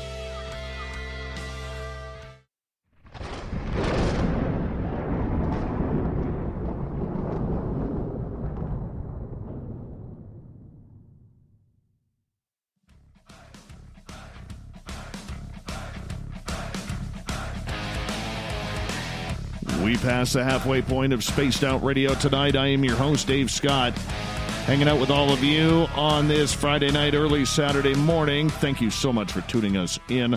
Reminder, if you've missed portions of this show or others, you can check out our free archives at youtube.com/Spaced Out Radio. Do me the favor, hit that subscribe button. Continuing on with the SOR Paranormal Roundtable tonight, we have UFO historian William Pullin, SOR Beard President Kelly Eyer, Nicole Sakach, researcher extraordinaire, brilliant lady. She just blew my mind during the break, especially with Anubis there. And you're welcome. Our resident dog man, Little Richie G from GUFON Radio. Make sure you go to his YouTube channel and hit that subscribe button. Everyone, welcome back. And I believe it was Kelly, right before the break, that we were talking about the dog man and the telepathy that kind of goes on with that. And we were going to get William's opinion on that, because there are hunters out there and people who have been in close caption with this creature who said they've almost received some sort of telepathic message from it that basically says, yeah, you pull the trigger, something bad is really going to happen. As far-fetched as that may sound to many of us who do not drink the woo, it is a pretty profound statement from people who are probably very experienced outdoors people. Yeah, that's true. My mind immediately, when I heard that, I've heard it about Bigfoot too, is if you're a hunter and you're in the forest and strange things do happen in the forest and you sight a dog band, you sight a Bigfoot, you sight some cryptid that's never been seen before, and you put it in your sights, you definitively identified it as a dog band or a Bigfoot, and then you don't pull the trigger. That may be happening. That may transpire. But on the other side of the coin, if a human being can sight it clearly, then you would think somebody would have taken a picture of it. If it can be sighted clearly and definitively as a cryptid, as a dog band or Bigfoot or what have you, the same kind of scenario of a human being sighting it and identifying it clearly, somebody with a camera would have snapped a picture, but we don't have that. But despite that, in the paranormal field, it's the ability to prove the existence of a cryptid is a lot easier than trying to prove a UFO or a ghost, because it has a physical effect on its environment. You can collect scat, you can collect footprints, you can collect spray marks on trees and claw marks on trees. You can tell that there's something in the environment. There's something in the forest that's, one, hunting prey, two, possibly reproducing, and three is having an influence on the environment. It's like you have a zoologist in Washington State. He's not sure if there's a grizzly within a 10 square mile area, but he can tell from the environment there is. He doesn't have to sight the creature directly to be able to tell that there is a grizzly bear that's affecting the environment directly. And the same thing happens with cryptids. If there's a Bigfoot in the area or a dog band, they should be able to determine scientifically that there's an animal that's unidentified in the area. So in that way, it's easier to prove the existence of a cryptid than any other field of the paranormal, because it's a physical. It may not be a physical creature per se, but it's interacting with a physical environment, and right. That's fascinating to me. Yeah, so I think that the possibility of it existing, I'm comfortable with that. I think it's a possibility, but we need to get on. We need to get on film. I agree with you on that, but I'm going to bring up an example that David Weatherly last night mentioned to me, and I had not even thought about this, Will, and I'll tell you, as simple as his statement was, it hit me. Okay, so when I was coming back from UFOCon 2020 on Sunday morning or early Monday morning, I was going through the Fraser Canyon, which is a beautiful, beautiful drive, dangerous as hell, especially at night, but it's gorgeous. And I come into this town called Lytton, which is right on Highway 1. And right before town, I have to hammer my brakes. I'm the only one on the highway. It's like 4 o'clock in the morning, 4:30 in the morning. I'm the only one on the highway, and I got to hammer my brakes because there are 20 elk around, surrounding the highway and walking across the highway. I have never seen elk before. Did not realize they were that big. Knew they were big from watching YouTube videos, but didn't realize when you're face to face and, you know, the one elk is staring at me from inside a ditch and it's still at my vehicle height. That's a big animal. So David Weatherly says to me, "Did you take a picture?" I went, "No." He goes, "Why not?" Because I love these lessons from Dave. He goes, "Why not?" I said, "I was just too in awe and too busy watching them that I didn't even think of taking a picture. I don't know why." And it's the same thing, as he says, that happens with cryptids. Except the difference is we know elk exist. And I still didn't take the picture that I probably should have. 20 elk in the middle of the night alone on a highway, that's a pretty impressive shot. But I didn't. And that's what's happening, I think, a lot with cryptids or UFOs or alien encounters. What's your thoughts, Kelly? Yeah, that actually is. I mean, if you think about it, because I mean, 9 times out of 10, like even with the Sasquatch people that you've had on the show, that's actually had a sighting, they weren't out looking for Bigfoot. I forgot the guy's name that you had on that has the YouTube channel, but he was Steve Istall. Yeah, that was that guy. I love that guy. But yeah, I mean, he talked about his sighting, and obviously he wasn't out looking for Bigfoot. Therefore, he wasn't able to, snap a picture, obviously. But yeah, I can kind of see where you're coming from with that. I mean, there was the last time I was hunting, and it was deer hunting. I saw a deer, and this was in between Brighton and Shipman, Nicole, so you know where I'm at. So I could see the bottom half of the deer coming out of the brush, and I'm putting the sights on him. I'm like, I'm gonna get this one. And he steps out, and he's a piebald, and I just drop the rifle, and I'm like, holy cow! What's a piebald? English man.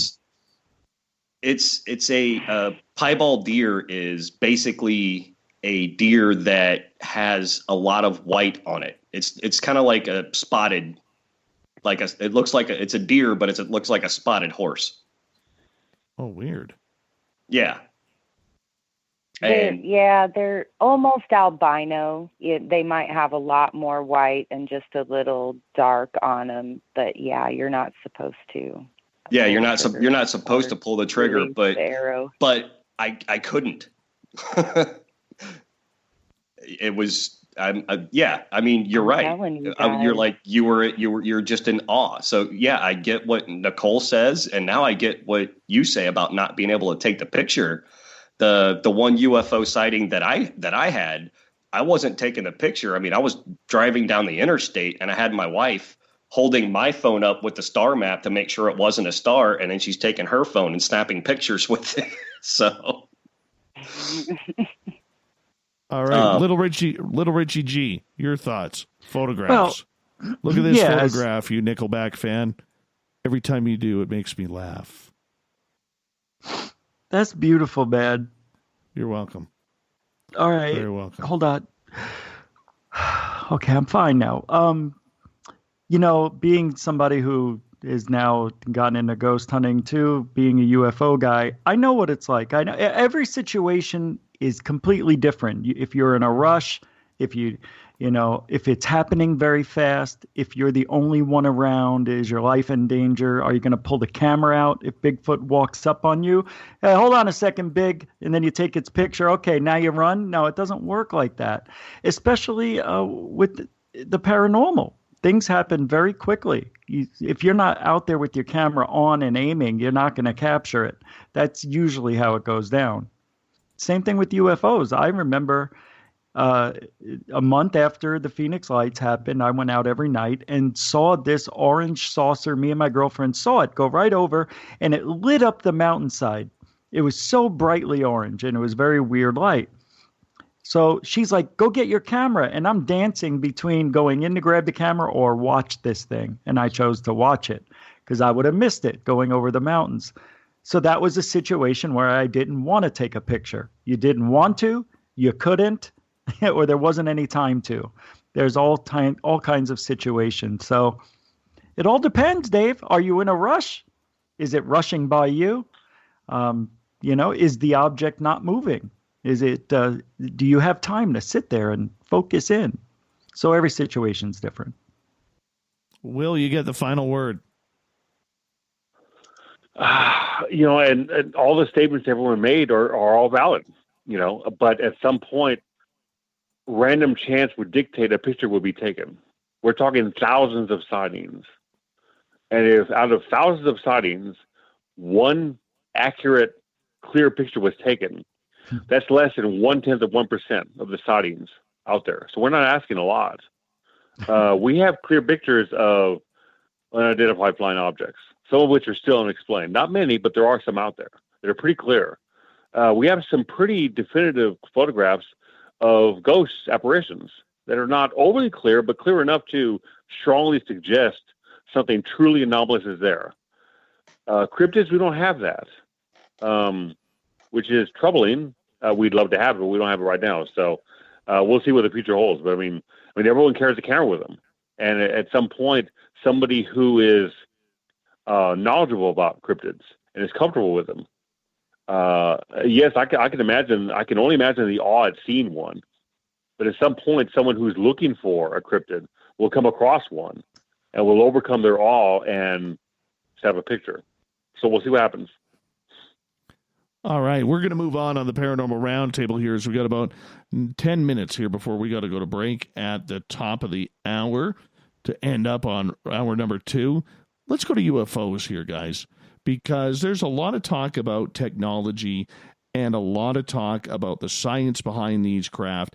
I got to interview Kevin Day the other day, who was the radar operator who first spotted the Tic Tac.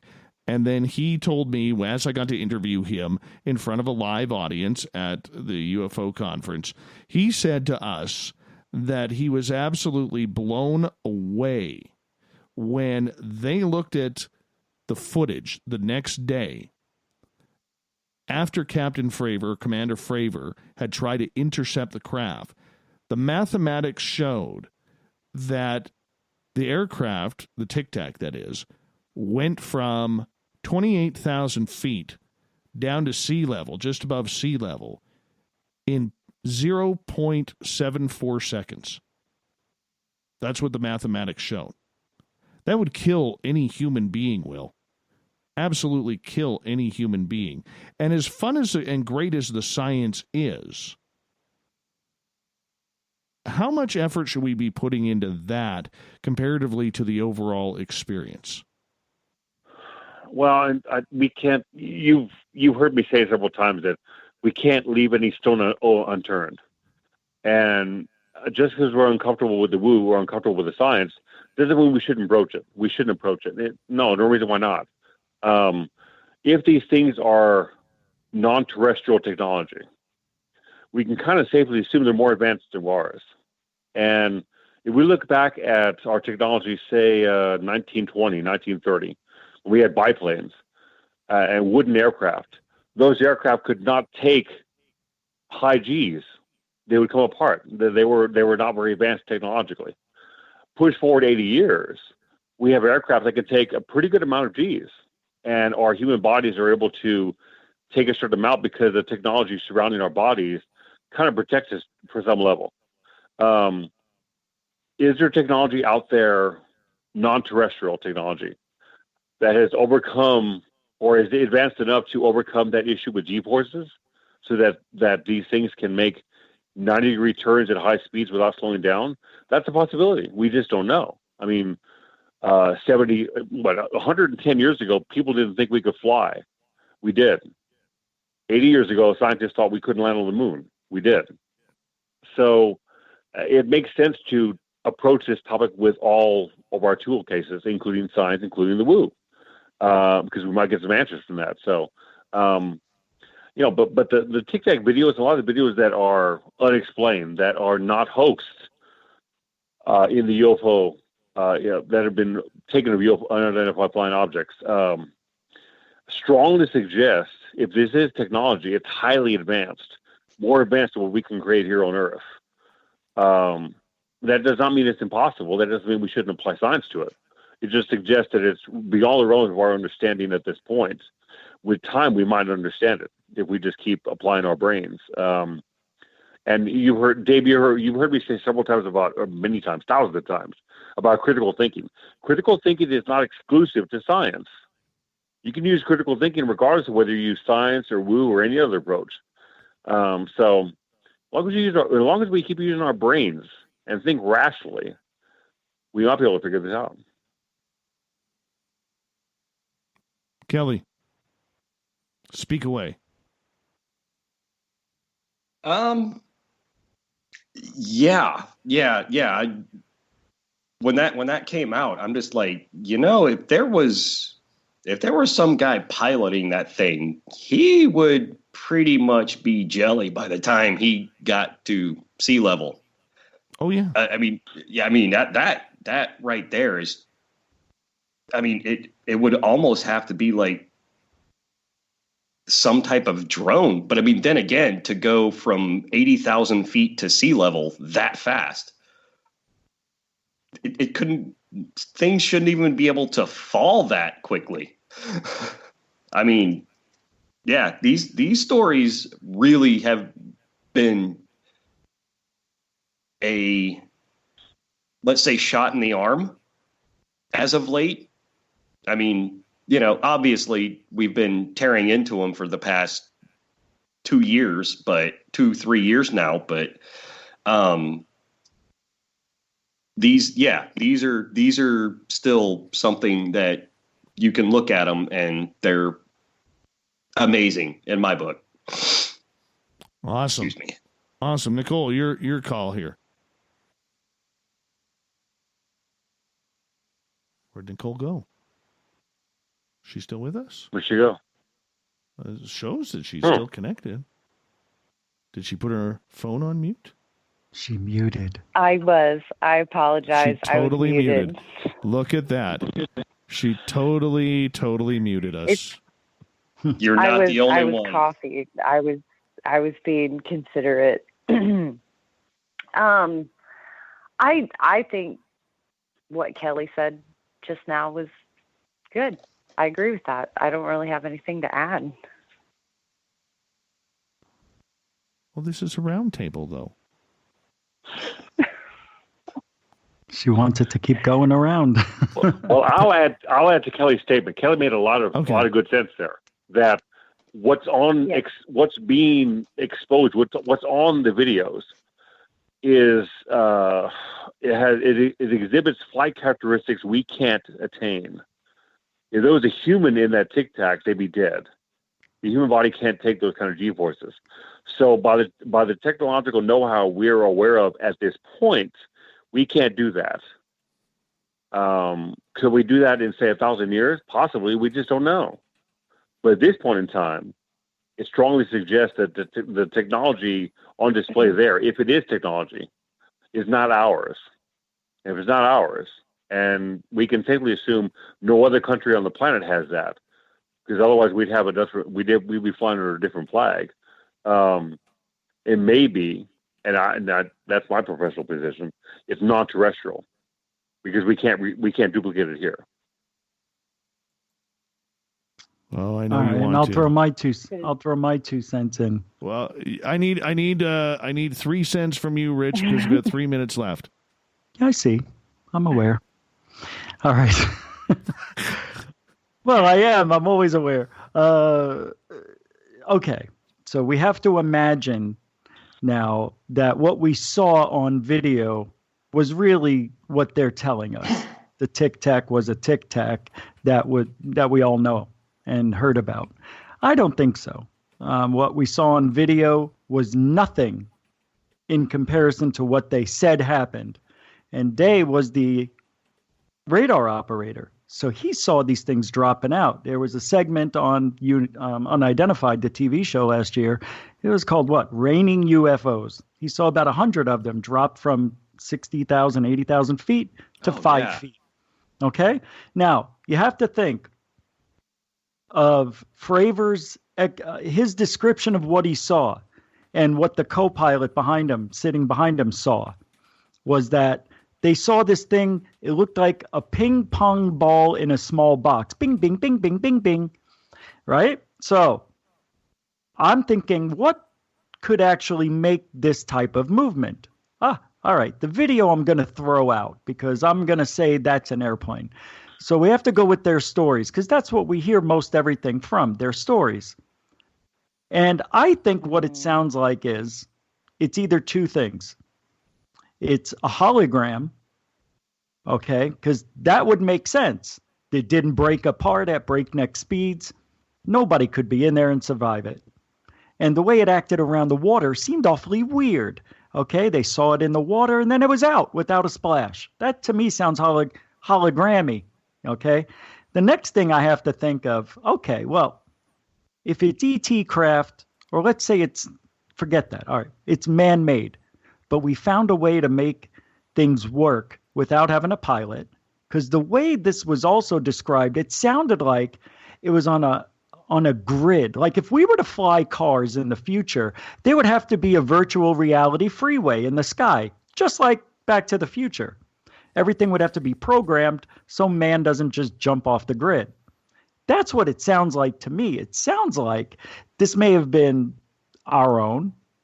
From I don't know if you want to call it a secret government or whatever, but it could be our own. And we were just testing it out and showing off to the pilots and, the Navy, whatever, and seeing how they react to it. It could have all been a test to see how our own Navy would react to it. I mean, that was 14, 15 years ago. There was a lot of things going on, man.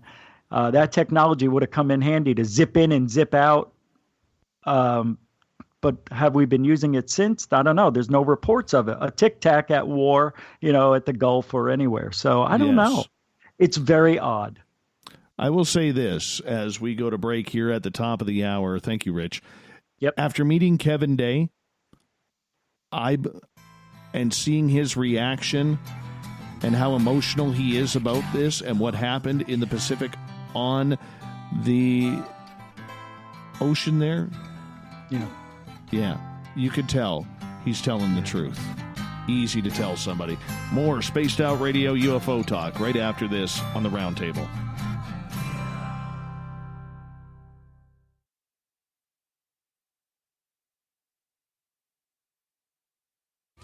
We're adding to the entertainment online for Spaced Out Radio. I'm Amber Beckrud, and I want to invite you to subscribe to our YouTube channel and check out Cryptid Tales, where I will take you on a journey into some of the strangest legends and lore from around the world, relaying the stories to you of the strange creatures and experiences that people have had throughout time. You can find Cryptid Tales at youtube.com/Spaced Out Radio. And while you're there, don't forget to check out our free archives and leave a comment. See you there. The party is always on at the Moose Vancouver. The Moose Vancouver is where you want to be when visiting Canada's West Coast. Open until 2 a.m. nightly, the Moose cranks up the rock while serving some of the best rated food in the city. The menu starts at $6.95. Why party anywhere else in Vancouver when the Moose is right there? Get your horns up and rock with the Moose, the official party bar of Spaced Out Radio. Visit purpleplates.com today. For over 40 years, the Purple Energy Plates have been delivering amazing results for their many customers. Inspired by the great genius Nikola Tesla, the harmony, healing, and energetic effects of the plates have proven over and over to be beneficial and often miraculous to thousands of customers. Check their site for daily specials and choose from their many energy products. You won't be sorry. Visit them today at purpleplates.com. I'm feeling a little spicy tonight. What to do? What to do? Why not get bumblefuck? 4 million Scoville units of pure hard rock. Bumblefoot hot sauces come in 3 flavors. The burning Bumble tone it down a bit with Bumblicious and throw the sauce on everything. Spicing up.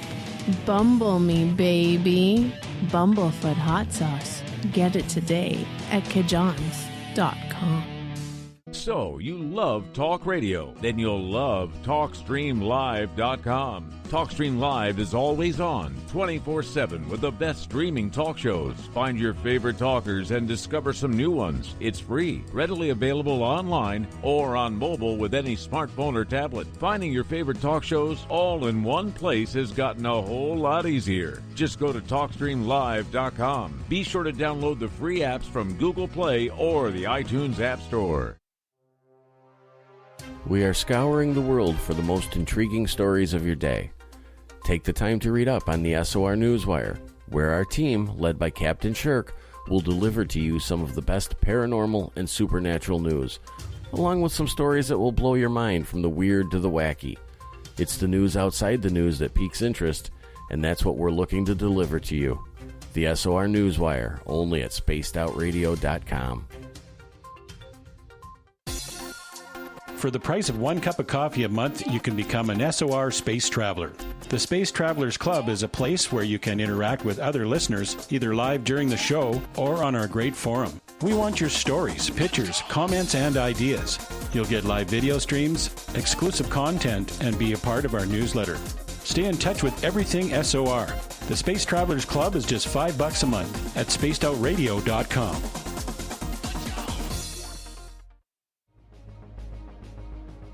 Hello everyone, this is Ryan Stacy from the Experiencer Support Association, otherwise known as TESA. We're glad to team up with Spaced Out Radio to help investigate your experiences on the SOR Sightlines Report. Together, we'll investigate the strange sightings and occurrences you've had. We're looking for answers just like you.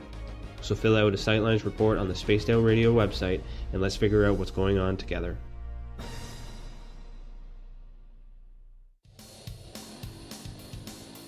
We all know on Spaced Out Radio we love a good beard and mustache, so why not take care of your facial hair with Mighty Moose Beard Oil?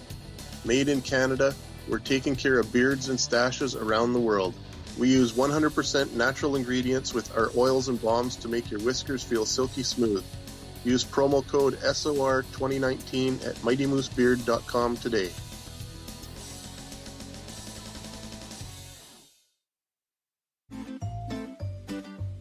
Looking for creative ways to get your company out in the public? How about advertising on Spaced Out Radio? Our sales department is waiting to hear from you, and we can work around any budget. From commercial spots to banners to special promotions, there are many opportunities to get your name and product out to our SOR listeners. For a price guide and more information, please contact us at sales@spacedoutradio.com. Hello, this is your guitar man, Ron Bumblefoot Thor, and I have to tell you, I love the response I get for Little Brother is Watching from Spaced Out Radio fans. It's amazing how music can inspire and make people think deeper about what's going on in the supernatural world. You can head over to my website, bumblefoot.com, to check out my music, my guitar workshops, my touring, even check out some of the hot sauces that I'm working on. And make sure you keep on listening, because with Spaced Out Radio, you know Little Brother is watching. Hey, space travelers, this is John Resig, founder of the Chive and Chive Charities. If you know anything about our website, you know we like to do things a little differently. We're not some faceless organization collecting money for a nebulous cause. Our donor dollars go directly toward life-improving items. Then we give those items directly to an underdog who needs it most. To become a donor with Spaced Out Radio's official charity, Chive Charities, just go to chivecharities.org/donate. A little bit of science, a little bit of skepticism. Add a dash of snark and you have the makings of Spaced Out Sundays with me, Everett Thieme. Together we will look into the reality of the paranormal with an open eye and rational thought. Oh, did I mention there'll be plenty of woo as well? Your time spent with Spaced Out Sundays will make the night even better. The chat rooms are open, 9:06 p.m. Pacific, 12:06 a.m. Eastern, right here at spacedoutradio.com. Hello, space travelers. It's me again, Carl. Don't forget to join the Space Travelers Club for just $5 a month. And follow Spaced Out Radio on Twitter at Spaced Out Radio. Our Instagram, Dave Scott SOR. Our Facebook page is Spaced Out Radio Show. Our archives are free at youtube.com/Spaced Out Radio. Come woo it up with Spaced Out Radio today. Bye!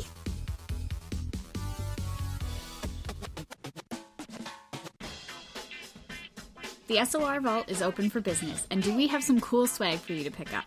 All you have to do is head over to our website and click on the SOR Vault. You have a variety of cool logos to choose from, and put them on anything you want. T-shirts, hoodies, hats, coffee mugs, you name it, we can get it to you. So do your shopping by supporting the store you love. Get your Spaced Out Radio swag at the SOR Vault today.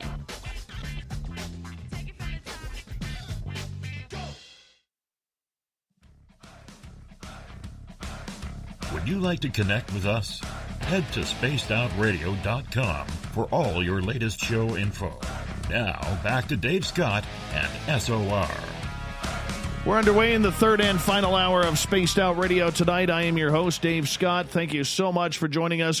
Want to remind all of you that after the show at midnight, about 10 minutes after midnight Pacific, or if you're still awake on the East Coast at 3:10 a.m., we will do our SOR after party on YouTube Live. Ask me anything. Anything you can ask.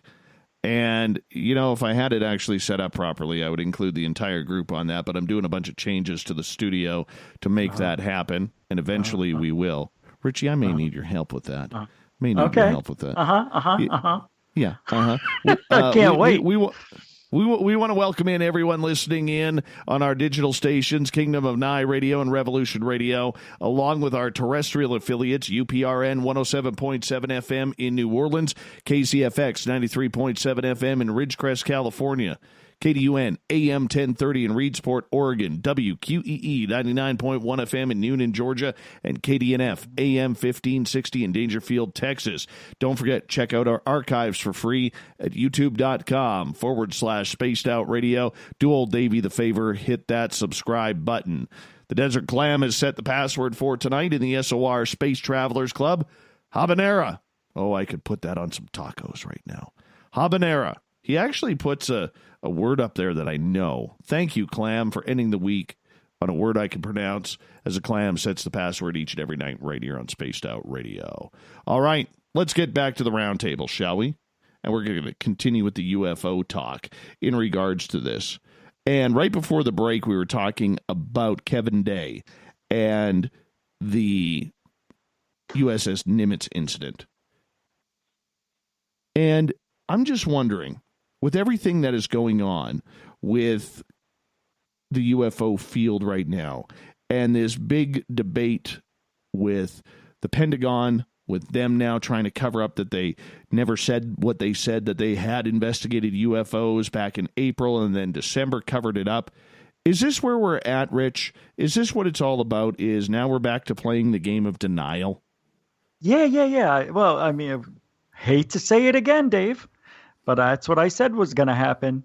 There's going to be all this supposed run towards disclosure. Then wait a minute. We guys are getting too far. We got to back it up a little bit. We didn't mean this. We didn't say that. That's not on video. End of story. Now you're back to where you started. That's what happens every 3 to 5 years, it seems like. In my short 15, 16 years in this field, I have seen this happen several times already. Anytime they get more out, they try to bring some back and rein it in. We're never going to have disclosure. I'm just telling you that right now. Well, it's looking that way. I mean, but how stupid do they think we are? And why didn't the mainstream media jump on that? Because they're in on it. They're in on it, man. The mainstream media is told what to say. They bring them the stories. They're not out looking for it. That's why. Well, they're not out looking for it. I'll agree with that. I don't think they're in on it. I think they're way too stupid on this topic to be in on it. When I say in on it, they're being told what to say, what to report, and to how to say it. And that's what happens, especially in the UFO field, especially in this. You would never get this kind of stuff with ghosts. You know what I mean? It's with UFOs because in their minds they think that it's a threat. That UFOs, well, you can't do anything anyway for the last 75 years. You might as well just tell us. I mean, they're flying around anyway. You're not even doing a good job. So what? You're going to tell us that you don't know what these are, but they're flying around? Tell us that. I don't understand what the big deal is at this point. We're not saying it's alien because that's what everybody would think, but a partial disclosure would be okay. People see things. It's weird. It's a weird world we live in. God forbid anybody knows about it. I don't get it. Nicole, you're up. Mute. Hello, Nicole. Did she mute again? I agree. I did mute again. Sorry. I agree that we're not going to have disclosure in that sense. It's too big. It's too accountable. I think at best we'll have an admission on certain things and maybe a serious turn. But I truly think, I agree, mainstream media does not pick these things up because they're not being told to. Unless it's something of the magnitude of something pop culture like the horrid hashtag Storm Area 51. That wasn't serious, and that was infuriating. Here we have serious, newsworthy items, and they're not picked up because it doesn't have a hashtag in front of it. I don't know. It's an affront to our media. As my friend who's a news director in Vancouver said, he said, Dave, and I was actually kind of stunned by this. He said, Dave, he goes, if it's not on Instagram or Twitter, it's not a lead anymore. Jeez. That's how the media has shifted. And trust me, I will defend the media as much as I can, and try, because I don't believe that the media has been bought on this story at all. I think the main reason why they've never covered it, I've said it ad nauseum on this show, is that they have never wanted to cover the subject. They don't know how to cover the subject. Therefore, they're choosing not to cover the subject because it's just easier than having to keep the stigma up of what they believe people who research this are. Okay. And they don't look at people like William Pullin who have an engineering degree, or Chris Cogswell who has a doctorate in chemical engineering. They don't look at people like that. What they see is the local 7-Eleven night shift person who has never had dental, who wears tinfoil on his head, okay, who believes everything is a conspiracy. That's the person who they have made fun of, or if you want a movie explanation, look at Randy Quaid in Independence Day. That's who the media breaks down as the UFO wingnuts out there. And that's what they think people who research this are. They're not seeing the scientists. They're not seeing the hardcore investigations that are going on to try and bring some real truth and knowledge to this topic. And it's unfortunate. It really is unfortunate because this subject deserves it. Agreed. And I agree with Richard's statement. I just don't think disclosure will ever happen. It's not politically advantageous for the government to admit they know something or they've been collecting data. There's nothing to be gained by the military releasing anything that they have. I think because of the technology they have at their disposal, they may have a lot more data than we have. Videos, photographs, testimonies, things of that nature. I just don't think they know what's happening either. I think they're as much in the dark as we are. But I just can't imagine they would admit or disclose what they know. Now, I think they might admit that, I would be comfortable if they just said we don't know. There's a government or military said, we've been investigating UFOs for 70 years and we have no idea what's going on. No, that's an admittance. That's an admittance, though. But Yeah, that's what I'm saying. Yeah. That's what I was saying. Just say it. We don't know. Yeah.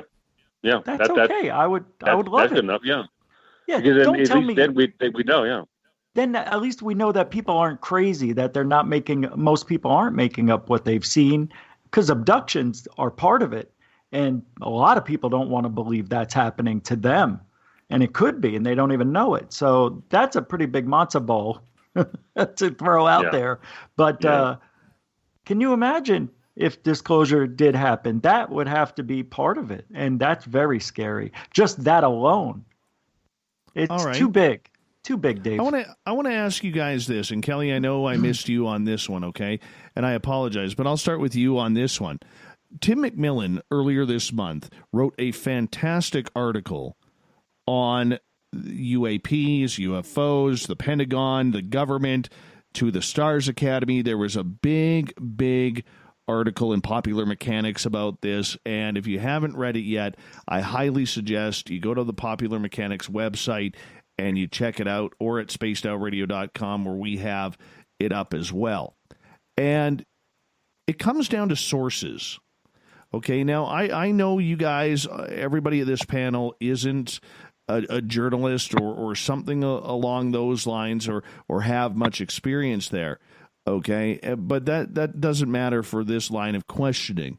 And that is, Tim took a lot of heat about not naming names, not naming his sources, including from some so-called reporters out there who are actual journalists saying, why didn't you name names, when in journalism, the one thing you never do is give up your source. It doesn't matter. I remember going to broadcast school and learning about not giving up a source. If somebody gives you private information, it's because they've trusted you to tell the story. And there have been journalists for years who have gone to prison because they will not give up their source. Now, with the UFO community being as fickle and finicky as it can be, which is, one of the reasons why Mr. George Knapp absolutely can't stand this field, Tim has taken a lot of heat about not naming his sources regarding the information he was able to provide on the Pentagon about Lou Elizondo, etc. So, Kelly, I'm curious, your opinion on that. When it comes to sources in UFOs, even though people are hungry for knowledge, should there at least be some modicum of respect for the job and the story that has gone out there? Or is the public right that we've had the wool pulled over our eyes too many times that it's time to open up and see who are these people talking? Well, first of all, the United States military, or, pretty much any military, is never, ever, ever going to admit that they don't know something, which basically means if they don't know it, then to them, that means that they're not going to be able to protect their people. They'll never admit that, ever. As for the sources, I honestly don't think that just because it's in the UFO paranormal Sasquatch field, I honestly don't think we should change it up. I mean, back when you were working as a sports journalist, did you ever have a chance where you had to give up were told that you had to give up a source? No, but I will say this, that in order for me, if I had to name unnamed sources, my sports director always knew who it was, just for confirmation. There was always a discussion on that. Right. And I mean, did you ever have any people from the Canadian government telling you that you had to go report on this soccer game? No, that's just how they tortured me. That's just how they tortured me. Okay. So, no, I don't think that he should be catching any heat. I mean, he's doing an amazing job as a journalist, and I don't think it should be any different in the paranormal field than it is in the mass media field. I mean, it just, no. What's good for the goose is good for the gander. So they just have to accept it. They can't, sit there and in one spot sit there and say, oh, that reporter got arrested because he wouldn't name his sources. That's terrible. We need to fight to get him out of jail. And then on the other hand, well, I want to know who dropped this. So you need it. No, I don't think so. Because the guy's an amazing writer. And honestly, no, he should. All right. He should he should just basically just tell all those people where they should go and where they should file everything. Nicole, what's your thoughts? You absolutely never give up your source. Not until your story is broke and clear and it's seen the light of day. And like you said, Dave, you always protect yourself and your information and your story, especially if it's that important. Of course, you would have your confidant. I assume not in the journalistic world that person is usually your mentor or your boss or your editor. If you're writing something, they're going to hold that confidence as well because you want the information to keep going. And this all comes down to integrity. You're supposed to protect your source. That's your integrity. You give up a source, you have none. You have zero integrity if you give up your sources, and you will never get credible information again. So there you go. Fight the fight. Stand your ground. Don't give up your sources. Keep writing your good articles that are blowing everybody's mind. There you go. Boom. We got it from Nicole. Boom. Just like that, everyone. We got it from Nicole. No, but Nicole, I think you brought up a very good point, okay, and a valid point and what you said was that you have to protect the information so it continues flowing. And I don't think a lot of people really fully understand or comprehend that if Tim goes and blabs who his sources are, number one, those people are probably getting fired from their career. It's going to be very difficult for them to get another job, let alone possibly because they're probably talking top secret stuff, which could mean jail time. Okay? That's a little bit difficult for anybody to talk about. But number two, as we get ready to bring little Richie G in here on this, okay, number two is you want that leak of information to keep coming at you with more information. And if you're going to expose that person to say, this is who it is, and this is their position within the Pentagon or within the government affairs or wherever it may be, whatever the department is, you literally just shot yourself in the foot and your story's dead because now there's not a single person who is going to give you any information regarding this. Rich. Yep. Hi. Well, hey, all right. There's two golden rules of life. Treat people as you would like to be treated and never give up your source. That is a known thing in life. That's just the general, isn't that just general knowledge?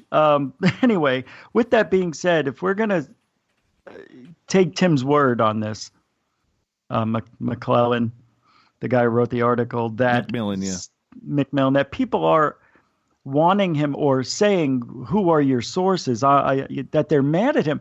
This sounds like it's made up. I don't understand why, and because everybody knows you'd never give up your sources. So why would that even be a question to him? How did that start anyway, Dave? Was this in a tweet? Like, how come you didn't give up your sources? UFO Twitter went crazy over it. Wait, who? But do we know who started it? Like, is it the UFO actual person? No, but there were a number. There was a number of people on Twitter giving Tim a very, very hard time that he did not name any sources. Okay. And once again, we're taking the word of shadow people over. Right. a name put to that quote.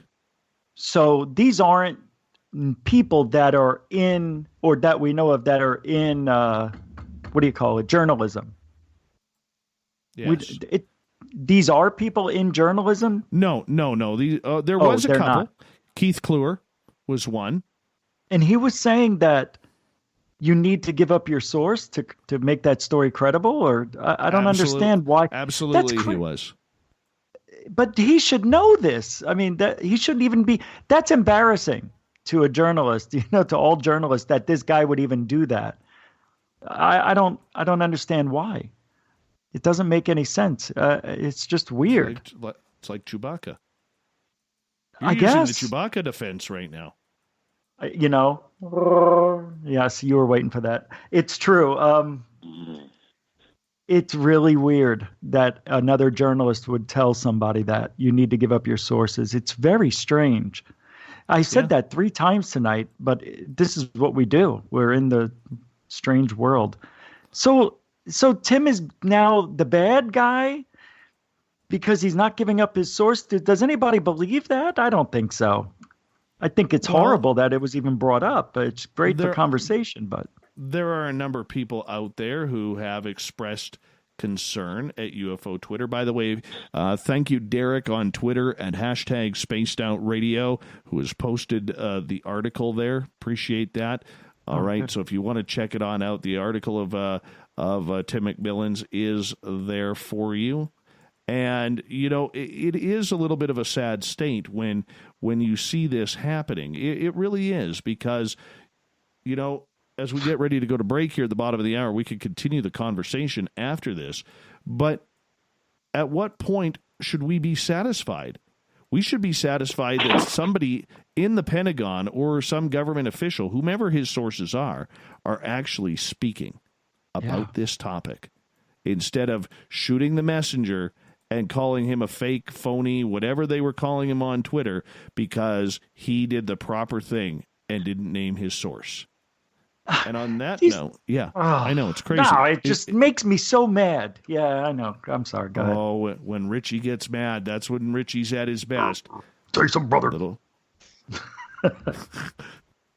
Oh, yeah, that's the way it goes. Everybody, you hold on tight, because we got William Pullin to talk about this. We got to take UFO talk right to the top of the hour here on Spaced Out Radio. The final Friday of every month, we have the Paranormal Roundtable. And don't forget, at about 10 minutes after the top of the hour, you can shove on over to our YouTube channel, youtube.com/Spaced Out Radio. We're going to do our Friday night after party live. Ask Me Anything.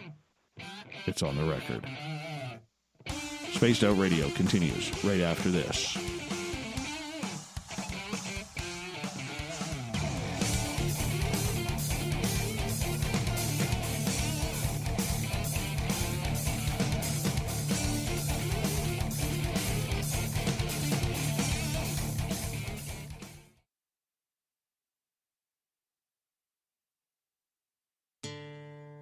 Hey, Spaced Out Radio fans! It's John Resig, founder of the Chive and Chive Charities. Our goal is to make the life of veterans, first responders, and those with rare medical conditions 10% happier. We do this by donating one grant item, ranging from vans to therapy programs to prosthetic limbs, to those who need it most.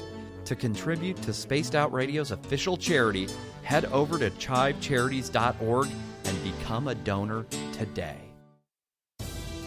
At spacedoutradio.com, we are keeping you up to date on all the news with the SOR Newswire. Captain Shirk leads the team that is bringing you the news of the day and exclusive stories on everything paranormal and supernatural. It's free to read, it's updated daily, and it's right there for you. The SOR Newswire is a one-stop shop for the news of the day. Check it out at spacedoutradio.com today.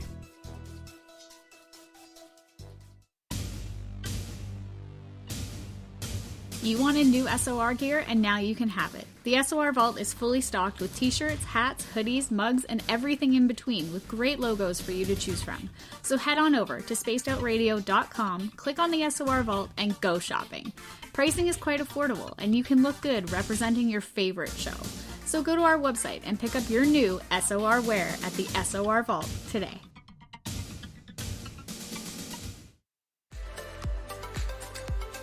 Are you looking for great advertising value for your company? Look no further than Spaced Out Radio. We have a multitude of places to get your name out there, including commercial ads during the show, special promotions, and banners on our website. Our audience is proven to support the companies that support our show. We can make your budget work for you. So for more information, please contact us at sales@spacedoutradio.com. We're adding to the entertainment online for Spaced Out Radio. I'm Amber Beckrud, and I want to invite you to subscribe to our YouTube channel and check out Cryptid Tales, where I will take you on a journey into some of the strangest legends and lore from around the world, relaying the stories to you of the strange creatures and experiences that people have had throughout time.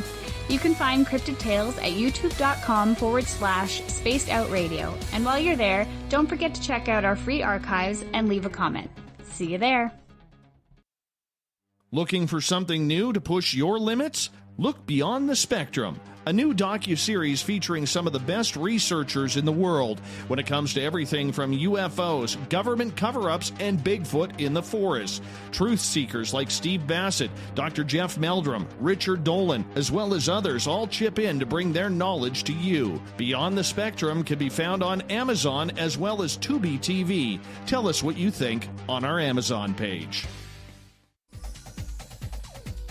Hey everybody, the SOR Space Travelers is open. For just $5 a month, you can hang out with Dave and our crew privately in our members-only section. With your signing, you'll receive newsletters on what's going on with Spaced Out Radio. You'll have direct contact with the host during the show in our chat, live streaming videos, and a great forum for your posts and more.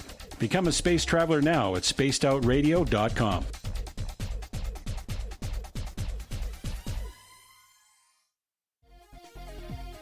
Hello, Space Travelers. It's me again, Carl. Don't forget to join the Space Travelers Club for just $5 a month and follow Spaced Out Radio on Twitter at Spaced Out Radio. Our Instagram, Dave Scott SOR. Our Facebook page is Spaced Out Radio Show. Our archives are free at youtube.com/Spaced Out Radio. Come woo it up with Spaced Out Radio today. Bye!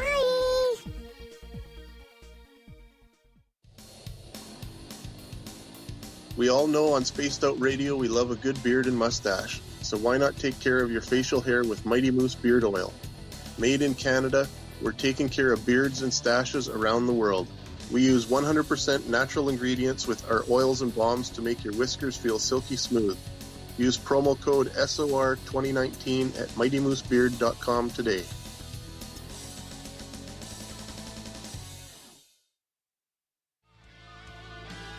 A little bit of science, a little bit of skepticism. Add a dash of snark and you have the makings of Spaced Out Sundays with me, Everett Thielen. Together we will look into the reality of the paranormal with an open eye and rational thought. Oh, did I mention there'll be plenty of woo as well? Your time spent with Spaced Out Sundays will make the night even better. The chat rooms are open, 9:06 p.m. Pacific, 12:06 a.m. Eastern, right here at spacedoutradio.com. If you like it hot, real hot, then heat up your meals with Bumblefoot hot sauce. Get your Bumblefoot hot sauce today. The sauce, Bumblicious, and the 4 million Scoville unit Bumble. We're going in hot, real hot, coming out even hotter. Keep the milk nearby and tantalize your taste buds tonight. Bumblefoot hot sauce, available now at kajans.com. Hello, this is your guitar man, Ron Bumblefoot Thaw, and I have to tell you, I love the response I get for Little Brother is Watching from Spaced Out Radio fans. It's amazing how music can inspire and make people think deeper about what's going on in the supernatural world. You can head over to my website, bumblefoot.com, to check out my music, my guitar workshops, my touring, even check out some of the hot sauces that I'm working on. And make sure you keep on listening, because with Spaced Out Radio, you know Little Brother is watching. Cold drinks, great food, and the best music in Vancouver. The Moose Vancouver is the place to be, open until 2 a.m. nightly. Everything on the menu starts at just $6.95. Who serves food that cheap anymore? At the Moose, you'll never know who you'll run into. Rock stars, actors, athletes. It's the place everyone wants to be. So join us at the Moose Vancouver, the official party bar of Spaced Out Radio.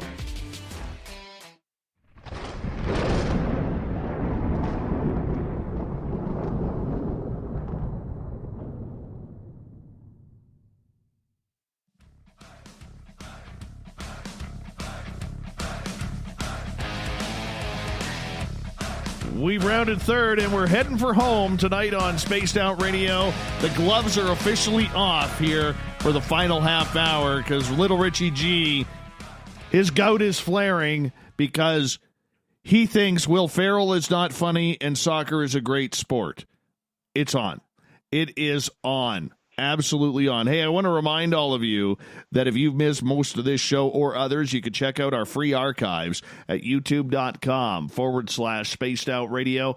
The only thing I ask in return is hit that subscribe button. Our website is spacedoutradio.com. You can check that on out while you're listening on in.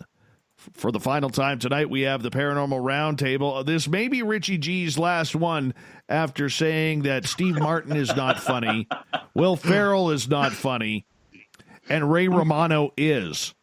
I don't get it. But Richie G from GUFON Radio stream on YouTube. Make sure you hit that subscribe button over there. We got UFO historian William Pullin. Researcher into the UFOs is Nicole Sakach, the UFO huntress. She hates that name, but it's sticking. That's and cool. You thought I forgot about it. You thought I forgot about it, Nicole. I was waiting for the right moment. And, of course, the man who proudly wears the SOR Beard, Kelly Eyer. Everyone, welcome back for this final run to the finish line here.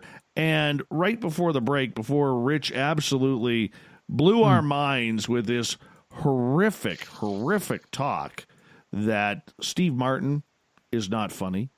You know it's true. Dan Aykroyd is not funny. Jim Belushi was not funny. Nope. And yet you find Ray Romano funny. He is the epitome of not funny. I relate to him. I grew up in that environment. I understand Ray. I don't understand guys that just... Romano's funny. Yeah, he's funny. There's nothing Very funny about him. Nothing there's a funny reason. about I him. agree. They're all He's funny. the equivalent of Bob Saget not funny. Bob Saget's not funny. You're right about that. Bob and Saget people is love not him. funny. Other comedians love him. He's Well, boring. like, Larry David can be not funny. Yeah, true. It's but he is. your comedic forte. You know, are you a slapstick comedian? Are you a dark comedy comedian? Are you a shock and awe comedian? I mean, there's lots of avenues here. Kevin Hart, Lots of not comedians. funny. Kevin Hart is not funny. No, all he does is scream Not and funny. shout. Let me tell you something.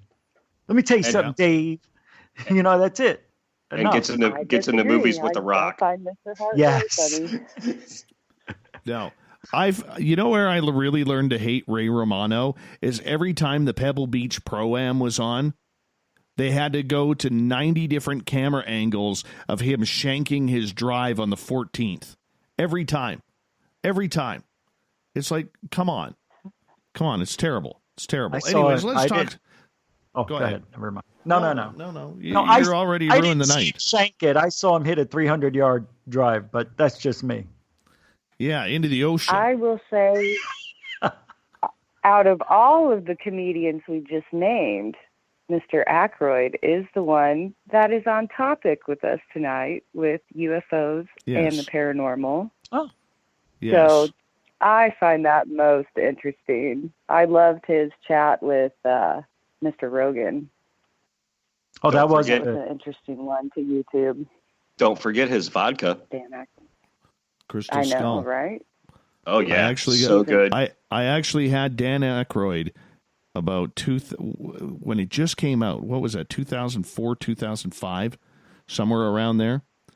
After a Canucks game, we finished covering the Canucks game, my buddy and I, and we go to the Roxy in Vancouver, and Dan Aykroyd is at the center bar serving Crystal Skull vodka shots. Oh, nice. It was beautiful. Meeting Dan Aykroyd and drinking his vodka right there. It was a good night. Very, very good night. Solid night. Did he smoke a cigar? He did not have a cigar. All right. It was an okay night then. Vancouver has strict smoking rules. Oh, okay. Can't Don't smoke ruin it for outside, me. eh? Might burn Bigfoot, eh? His parents were paranormal hunters, weren't they?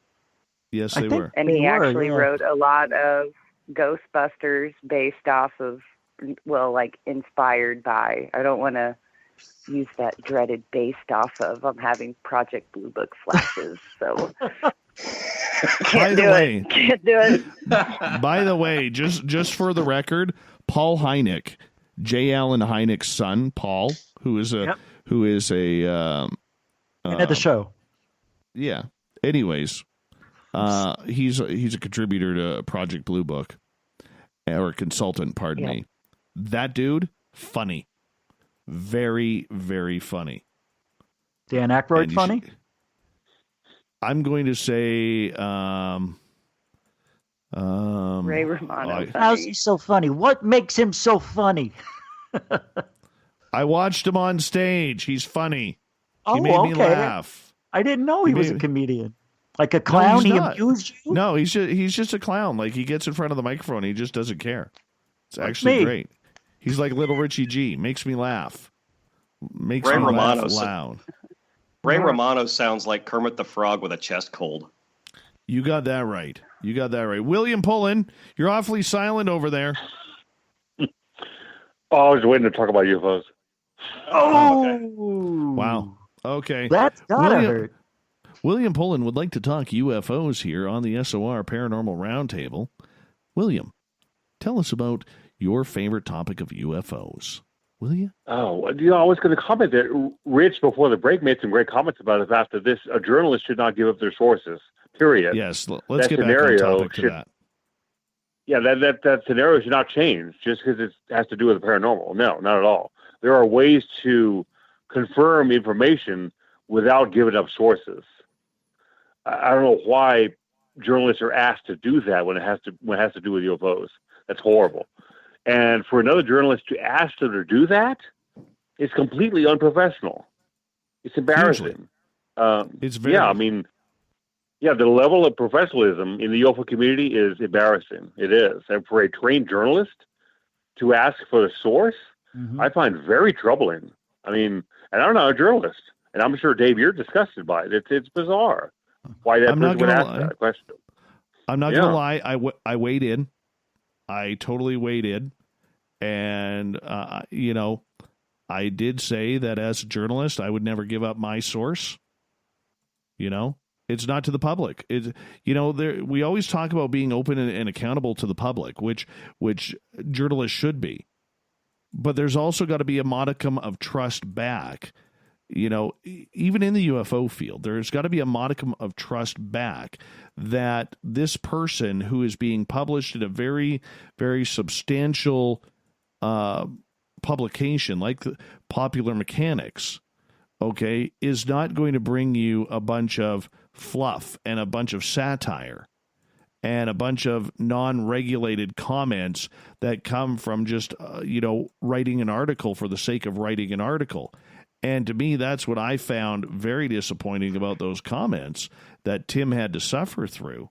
And look, I also understand too, and I think we all do, the frustration that people in this field have for one another, especially researchers, because the minute you don't give up a source, you're bought. That's the going tag right now. Oh, Tim must be bought because he hasn't given up his source. No, Tim is not bought. He's trying to get that information out. It's not that hard. If to use one of your statements there, William, if you use some critical thinking, you will know that if you want, as a viewer, a reader, somebody who has interest in this topic, maybe you're an abductee or whatever it may be, you want that source of information to keep on flowing. Because if that well runs dry, you may not get any more info. And if Tim goes and burns the credibility of this person, guess what? Tim's done. His career is done. Agreed. Who wants that? People are asking him to sacrifice his integrity, his professional integrity. That's horrible.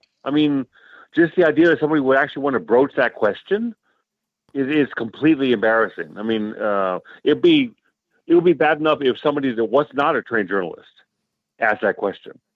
But they're coming from an uninformed position. Still horrible, but uninformed.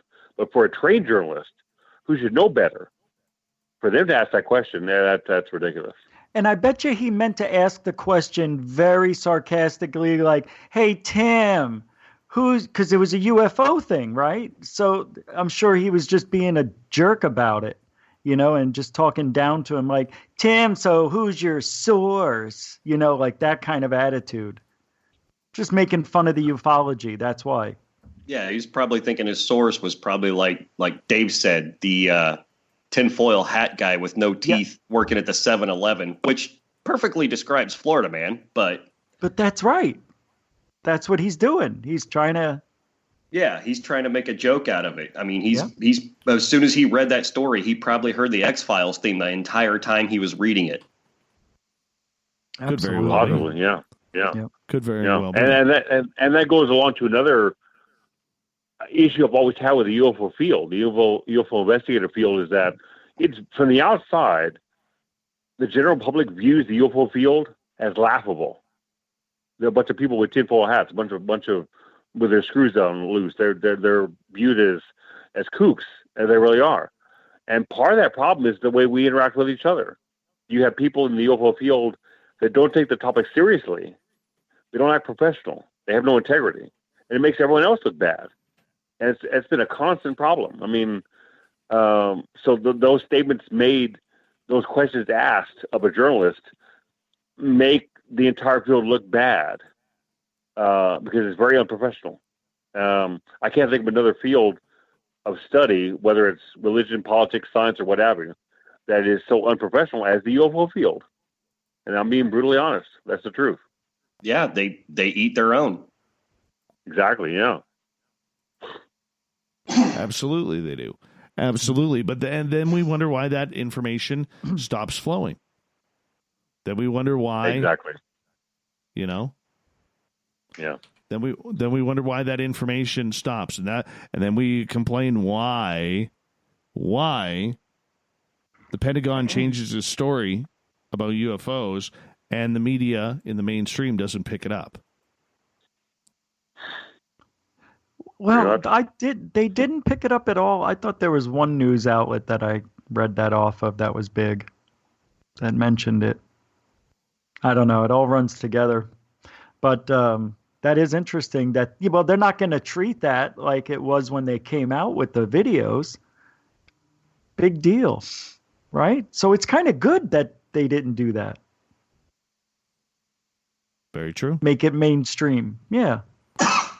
Maybe that's telling us something without telling us something. Look, we're backing away. We're not we don't investigate UFOs. Sorry, it's all wrong. And mainstream didn't pick it up because maybe mainstream wants that UFO story now.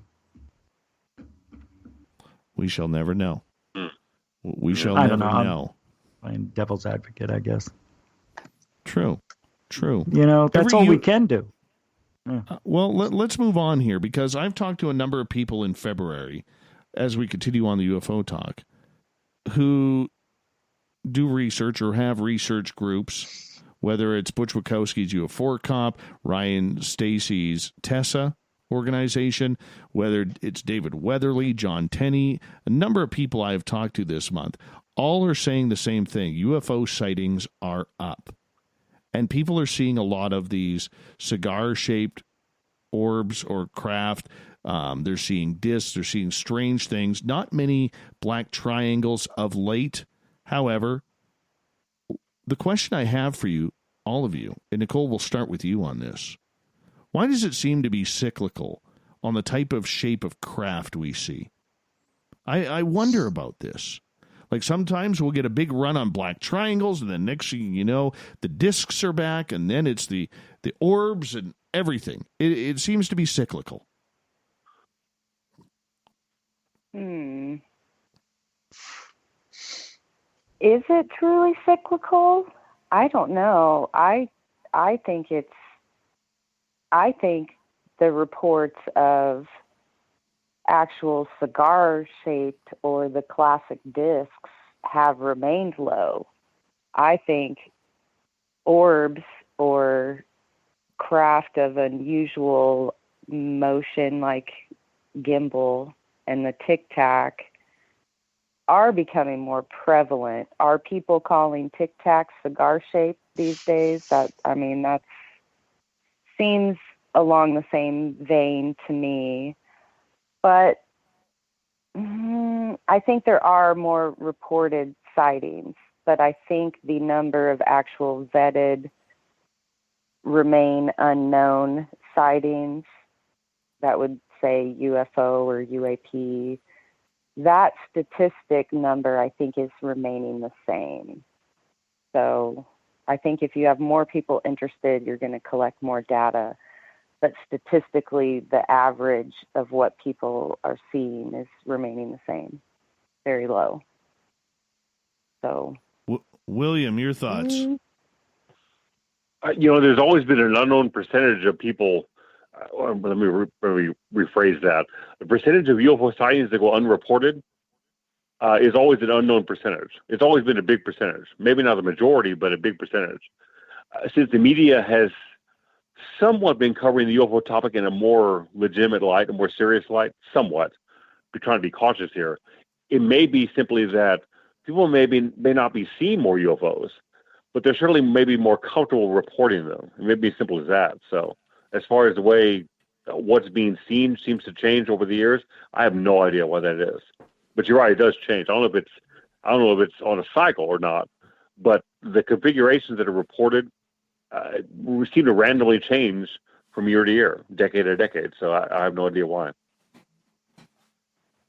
Rich, as somebody who has been an investigator for 16 years, filming anomalous craft in the sky, have you noticed any patterns with the difference in craft year after year, or is it still a mixed bag? Nope. There is no pattern at all. It is and has always been a mixed bag. And I'll tell you, you got one day somebody's going to see a cigar shape, then over in Brazil they're seeing, 3 lights at night. It's just totally, it's a grab bag, man. Anything goes now. It's always been that way. Now there are sometimes there'll be what do they call them? Flaps, where there's a bunch of lights seen and they're all the same, and that happens for maybe a month or two. That's happened here in Arizona. We've had the triangles a couple of times, but it's not cyclical. It's not like every 3 years, 2 years. It just seems very random for the whole world. And it is, because I still now started reporting on them again. It's very random. Kelly, your thoughts? I honestly don't know. I mean, like, when I saw the Tic Tac video for the first time, the first thing that popped into my head was the Lonnie Zamora case, because that's kind of what, I know that they were filming them on a FLIR camera, so it was just showing up white, but they're saying it was shaped like a Tic Tac, and that ultimately pushed me to the Lonnie Zamora case. He said it was like egg shaped, but I don't know, like the one that I had was just a light that was literally following the interstate, and I could never catch up with it. And then all of a sudden it poofed out, and it poofed out into like a monowing shape, but it was gray after the light went out. But yeah, I don't know. Everybody's seeing tons of different things. I don't really think it matters like what side of the continent you live on. I do notice that a lot of people seem to see black triangles more from, like, let's say Illinois west. Mm-hmm. But yeah, I don't really think it's cyclical. I think everybody just sees what they see. Awesome. I'll throw out. We only got about 15 seconds. I'll give a shout out to somebody. Perfect. Look up Linda and Cheryl Costa's book. It spans over a decade of the different types of crafts in every state in our country, down to the county. And there's various shapes, up to 7, I think, 7 or 8. consistent, Awesome. almost predictive. William Pullin, Nicole Sakach, Kelly Eyer, and Little Richie G from GUFON Radio Stream. Subscribe to that on YouTube. Good friend of this show. Thank you. Thank you so much for coming on Spaced Out Radio's SOR Paranormal Roundtable as we get ready to say goodbye to February and hello to March. Spring is right around the corner, ladies and gentlemen, and the snow is melting around SOR HQ. We got Mr. Ron Bumblefoot Thal rocking in the background with Little Brother is Watching. Bumblefoot is the official music of Spaced Out Radio, rocking us in and out of every single show. Get your horns up for the guitar god himself. Special thanks to everybody listening this week at work, at home, in your cars, wherever you may be. Everyone in your chat rooms that follow us on LGAB, Revolution Radio, Facebook, the Spreakerites, including you, Paisley Town. Good to see you again. Our website, spacedoutradio.com, the Space Travelers there, and all the snarkers and snarkettes on Twitter at #SpacedOutRadio. Remember, this show is copyright by Spaced Out Radio and SOR Media Ventures Limited. Thank you so much for sharing your week with us, because together, my friends, we own the night. Mr. Bumblefoot, we need a favor. We need you to take us home.